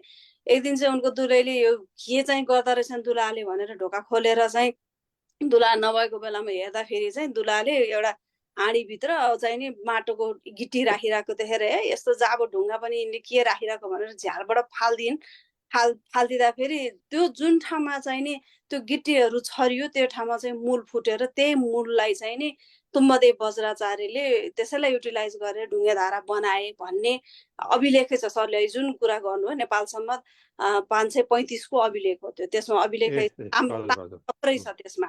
अहिले पनि त्यो ताम्रपत्र चाहिँ बज्राचार्य खलकसँग छ, उहाँहरूले त्यसलाई ढुङ्गामा छापेर भित्तामा राखिदिनु भएको छ। अनि जस्तो अब साइन्टिफिक लजिक कुरा आयो, अब यो पूजा गर्ने बित्तिकै आकाशबाट पानी पर्ने भन्ने चाहिँ एउटा धर्मको विश्वासको कुरा पनि हो, अवश्य त्यसमा कुनै न कुनै साइन्टिफिक लजिक छ सर। अब त्यो चाहिँ अझ फर्दर रिसर्च गरेपछि हुन्छ। तर यही कुरालाई पछि अझै यो तुम्बदेव बज्राचार्यकोसँग चाहिँ यस्तो लजिकल्ली पछि एउटा चाहिँ कसरी प्रुभ भने युनेस्कोले एउटा युएनले स्टडी गरेर एउटा किताब निकालेको छ। त्यसमा चाहिँ त्यो तुम्बदेव बज्राचार्यले गिटी फाल्दाखेरि पानी उम्रेको भन्ने कुरालाई कसरी मिल्छ भन्दा हजुरको लेलेतिरको जुन पानीको सोर्स छ पाटनको त्यो एउटा जोग्राफिकल रिजन चाहिँ कसरी बनेको छ भने उताबाट स्लो पर्दै पर्दै आएर त्यसको एन्डिङ भनेको चाहिँ आल्गो हिटीको पोइन्ट हो भनौँ, त्यो क्षेत्र चाहिँ पाटनको एन्डमा चाहिँ पर्छ। त्यसको मुनतिर जानुभयो भने हजुर बागमती नदी पर्दछ, बागमती नदी पर्छ र जहिले पनि नदीको किनारामा काली माटी हुन्छ, नदीको किनारमा चाहिँ काली माटी हुन्छ। त्यो काली माटीको काम चाहिँ के गर्छ भने काली माटीले पानीलाई सिपेज भएर नदीमा बग्न दिँदैन। र आल्को-हिटीको त्यो बेल्टमा हेर्ने हो भने हामीले लहर हेर्दाखेरि के छ भने माथि माथि सुकेका ढुङ्गे धाराहरू पनि त्यो ठाउँमा चाहिँ बढी प्रचलित छ। किन भन्दा त्यो पानी आएर कलेक्टेड हुने बेल्ट पर्यो क्या त्यो कारणले। त्यही भएर त्यो बेलामा तुम्बदेव बज्राचार्यको बेलामा त जता खोतले पनि पानी पाइने, जता उदिने पनि पानी हुनाले साइन्टिफिकल्ली लजिक चाहिँ तुम्बदेव बज्राचार्यसँग जोडेको छ। हुन पनि होला किंवदन्ती त्यसै भनिएको होइन, तर साइन्टिफिकल्ली पनि के छ भने पाटन क्षेत्रमा भिरालो पर्दै आएर त्यहाँ पानी लास्टमा कलेक्सन हुने एरिया भएको हुनाले त्यो बेल्टमा चाहिँ पानी आउने, त्यो चाहिँ फेरि साइन्टिफिकल्ली पनि जोडिन चाहिँ आएको छ। यसरी अब त्यो तान्त्रिक साधना गर्ने बित्तिकै अथवा पूजा गर्ने बित्तिकै पानी पर्ने पनि अवश्य केही त्यो साइन्टिफिक लजिक होला। त्यसलाई फर्दर स्टडी गर्यो भने चाहिँ पछि प्रमाणित गर्न सकिन्छ। मलाई चाहिँ यति भन्न मन लाग्यो। सबैलाई धन्यवाद। नमस्कार। धेरै धन्यवाद म्याडम। डाक्टर साहब हजुरको केही छ भने अन्तिममा? कुरैको सिलसिलामा मलाई पनि एउटा मैले लुबुमै सुनेको एउटा त्यो साधनाको बारेमा त्यो हाम्रो अघि न मैले त्यो पानी माग्ने बेला त्यो माग्दै जाने क्रममा घापलको हिटी त्यहाँ चाहिँ पानी सानो भएको थियो रे सुनेको है मैले। अनि त्यो पानी सानो किन भयो भनेर अनि त्यसको मुहान खोज्दै जाँदा अनि पानीको मुहानमा कम पानी जम्मा भयो होला भनेर मुहान खोज्दै जाँदा अलि पर पुगेपछि चाहिँ त्यो खेतमा पानीको एउटा मङ्गाल भेट्यो रे। अनि त्यो मङ्गालमा चाहिँ एउटा गाग्रीमा पाल पारेर एउटा कलशभित्र राखेको र अनि त्यो पालमा माछा बिचमा बसिरहेको थियो अरे। आधी टाउको भित्र अनि जिउको आधी टाउको भित्र परेर आधी चाहिँ बाहिर पारेर फिरफिर चलिरहेको थियो अरे। अनि त्यो बेला चाहिँ अलिअलि मात्र पानी परे, पानी धारामा आएको अनि कम पानी आयो भनेर खोटल्दै जाँदा त्यस्तो भेट्यो अरे। अनि त्यो के रहेछ भनेर अनौठो मारी त्यो गाग्री लिएर हेर्ने क्रममा गाग्री फुट्यो अरे। अनि माछा पनि फुट्क्यो अनि त्यहाँ माछा मर्यो। त्यसपछि त्यो पानी सुक्यो अरे। अनि अब त्यो त्यहाँ के भन्न सक्छ भने तान्त्रिक विधिद्वारा पानी तानेर त्यो गाग्रीमा माछालाई साधना गरेर पानी तानेको तान्त्रिक विधि रहेछ भन्ने धेरैको भनाइरहेको छ। यस्ता कुराहरू अब लुबु क्षेत्रको पानी माग्ने तान्त्रिक विधिको कुरा गर्दा गर्दै अन्य क्षेत्रको पनि धेरै जानकारी प्राप्त भयो। सुनि हेरिदिनु भएकोमा हार्दिक धन्यवाद। खुसी लाग्यो। इन्जिनियर रामबहादुर दाजु, पुरुषोत्तम सर, गोपाल सर, सन्ध्या म्याडम, बिना म्याडम, रुद्रलक्ष्मी म्याडम लगायत सबै महानुभावहरूलाई हार्दिक धन्यवाद। ढिलै भए पनि नेपाल सम्वत 1145को शुभकामना। आगामी बिहिबार पर्ने छठ अनि आउने यमरिफुनी, हरिशनि एकादशी, हामु सलो आदि लगायत सबै पर्वहरूको उपलक्ष्यमा हार्दिक मङ्गलमय शुभकामना। हाम्रो इतिहासको तथ्यले बोलिसक्यो। हाम्रो गोपाल सरले भन्नुभयो, पुरुषोत्तम सरले जुन प्रमाण देखाउनुभयो त्यो नै हाम्रो तथ्य प्रमाण। अरूभन्दा के त्यो बेला भएको सत्य तथ्यलाई प्रमाणित गरेर त्यहाँ इतिहासकारहरूले त्यसरी शिलालेख विभिन्न आलेखहरूमा लेखेको छ। अब अझ पनि हामीहरूले यसलाई थप पुष्टि गर्न हामीले मान्दै आएको परम्परा, प्रविधि, जुन संस्कृति संस्कार छ तीहरूलाई वैज्ञानिक रूपमा अध्ययन अनुसन्धान गरी पुष्टि गरौँ ताकि युवा पिँढीहरूलाई विशेष जोड दिएर आधुनिक प्रविधिबाट अध्ययन अध्यापन गर्न मद्दत पुगोस्। यसैमा लागौँ भन्ने मेरो अनुरोधका साथै मेरो भनाइ पनि यही टुङ्ग्याउँछु। सबै महानुभावहरूमा पुनः एकपटक हार्दिक धन्यवाद। नमस्कार। जोजलप्पा। हार्दिक धन्यवाद दयाराम डाक्टर साहबलाई। यो तन्त्र चर्चा परिवारले हरेक हप्ताको मङ्गलबार रात्रि 8 बजे आयोजना गर्दै आएको यो तन्त्र परिचर्चा श्रृङ्खलाको 210औं श्रृङ्खला लुबुमा पानी माग्ने नाग साधनाको तान्त्रिक विधिमा आज हामीले चर्चा गऱ्यौँ। डाक्टर दयाराम श्रेष्ठ लुबु सरले आफ्नो प्रवचन राख्नुभयो र विभिन्न विद्वान महानुभावहरूले, विद्वजनहरूले यसमा क्रिया प्रतिक्रिया देखाउनु भयो। सम्पूर्णमा हार्दिक कृतज्ञता जाहेर गर्दछु र आगामी हप्ता हामी नयाँ विषयवस्तुका साथ उपस्थित हुने नै छौँ। सम्पूर्ण भद्र महिला सज्जनलाई पुनः नमस्कार गर्दै यो कार्यक्रम शक्तिश्वरीकै पावनमा अर्पण गर्दछु। कलशाम्बुज संस्थितां त्रिनयनीं गुहेश्वरी भास्वरां ब्रह्माण्डाधिपतिं स्वरूपविलसत्तेज प्रभामण्डलां वात्सल्यामृतवर्षिणीं भयहरां सर्वार्थसंसाधिनीं सम्प्रातोऽस्मि गुहेश्वरीं शरणदां मातां परब्रह्मिकां। नमस्ते। जजलाई नमस्कार ल छुट्यौँ। हस्, धन्यवाद।